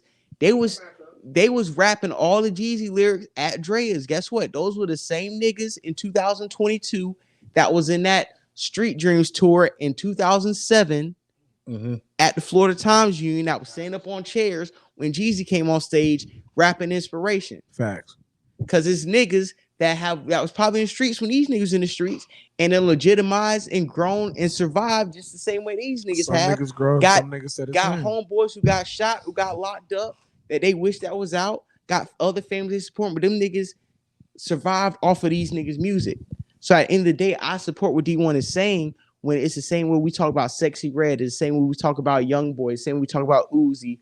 We feel like a lot of these newer artists who are driving a negative stereotype on our younger black demographic. But it's also niggas like the Rosses, the Jeezys, the Jim Jones, the Meek Mills, who used to rap to a nigga that had no hope. The nigga who had roaches in a cereal, niggas who had two parents on drugs, that made it out, that made money, that sacrificed, that got friends and family that's been locked up or shot and killed, and niggas that actually made it. And regardless if they're still in the streets or they're legitimate, they're going to support that artist because even when niggas are legit, that grind, that grit, whatever made them is still within them, no matter what area of business they're successful in. Now, I agree with what you're saying, but like I tell black people, you can't have it both ways. No, I'm just telling you, we can't. The podcast fire. We can't have it both ways. And this is what I heard from what D1 was saying. Go ahead. You can't say, yo, I want the prison to be reformed. I want niggas to come up in the game. I want niggas to have a certain image when they get pulled over by the police, or I want them to be treated a certain way by the police. But what we're going to do is push this image that's going to make you be getting negative looked at by society. We hear your community celebrating and cheering on the music and the culture of selling drugs and all this other immature stuff that black people does. And then we want to go out into the world. We want other people, other cultures, other society to ignore that part of our society and treat everybody in our community like they represented like Martin Luther King. No, if you want to walk around and live that thug image like Jeezy, you want to walk around and live that thug image, boss life and all that, I'm gonna kill you, spin on the block, I'm dangerous, in like they do in the music. So when the police pull your ass over, yes, the police gonna treat you a certain way, because why? You reflecting that image. Exactly. When Jeezy riding through his neighborhood, when Jeezy riding through his block, he don't got on no snowman shirt and all this bullshit that he encouraging you to wear. He's putting your life at danger. Exactly. So we can't have it both ways. You can't say I want respect, and I also want to live and push a negative image. Exactly. You're not going to get respect like that. You got to have it one way, and you got to pick which way that you want it. Do you want it that way, or do you want it this way? Because we get it that way, you're going to continue to get your ass whooped by the police. I'm going to continue saying, yeah, because we can't tell which nigga you is. Is you that nigga who hustling and using it just for inspiration and you ain't really about that life? Or is you the nigga that's really about what they rapping about? Which one are you? We don't know. We're going to treat you all the same. But then we want to say black people ain't no monolith. But when we push back this stuff, we need to be monolithically pushing it back against any negative stereotype of us. Monolithically. Period. But if we not, if we gonna just have people scattered all around, just like black people do, doing their own black thing. people do whatever they want to do, their own thing. Doing their own thing because a nigga don't want to be up under another nigga. Yep. Nigga sit up on a white man all day. Nigga sit up on a Hispanic all day. Nigga sit up under an Asian all day. But nigga would dare not sit up under another nigga and soak knowledge up. And that's we have to everybody bring want our to be a chief. image back. No, everybody want to be in the black community a lot of time. Everybody want to be a chief. Nobody want to be an Indian. Everybody want to take Everybody want to take the main. That's not to say everybody want to be a chief, but they don't want to be responsible for the Indians that they influence. See, I'm that nigga. Damn, this just me, but I don't want to be y'all niggas on y'all own. Just like on some Tariq shit. This some bullshit Tariq shit, bro. I'm not the leader. We just crossed half court and just threw it Yeah, off. bro. We can't have it both ways. J Doug, bro. say that one more time. Nigga say we want to be the Chiefs or not. Be responsible for the influence we give the motherfucking. No, exactly. We set out the orders. We set out the that we give the Indians, bro. We got Tariq Nasheed online all day. FBA, FBA, FBA. And when somebody approach the nigga and say, "Yo, something about your group," oh, we're not no group. Oh, yeah, but you the leader of the FBA. Oh, I'm not the leader. I'm not the leader. Oh, but you influencing niggas to be online all day with this xenophobic rhetoric. But when somebody approach you and say, "Yo, you started the FBA," I didn't start it. I didn't start it. See, we don't want to be responsible. So that's bullshit, bro. We can't have it both ways, bro. And black people are gonna learn that the hard way. We wonder why all this stuff keep happening to us over and over again because we want to do what we want to do, but we want to tell other people how they supposed to treat us, regardless of what we project out. Come on, bro. That don't make sense, bro. People are not gonna put their life in danger because of you want to sit around here and do one thing. You want to say one thing and do another. Nah, that's life risk. That's the good thing about it. Black folk. You gotta pick your mic. Mike. Pick up your mic. Mike. Yeah, I'm talking Jada. He talking to me. You gotta say Jada was just preaching right now. I'm talking to the pastor. I done came up and said devotion. Okay, I done put. I'm not back in the pews. I'm at the front. I was about to cash out J Doug. Oh, yeah, Lord, I'm trying to play it around. Bro, I think about black people all day, every day. See, and that's you gotta respect that. That's what black people have to understand. The black folk that criticize you but also uplift you, you need that. But black folk, we don't ever want to get criticized. We don't ever want to know if somebody tells us something we need to hear. We call them cooning. We say, "Oh, these niggas, no, niggas, you gotta learn." We can't dismiss opposing opinions. It can't. And black folk, we just want to be catered to a bit because we want to be victims so bad sometimes. We have gone through some shit.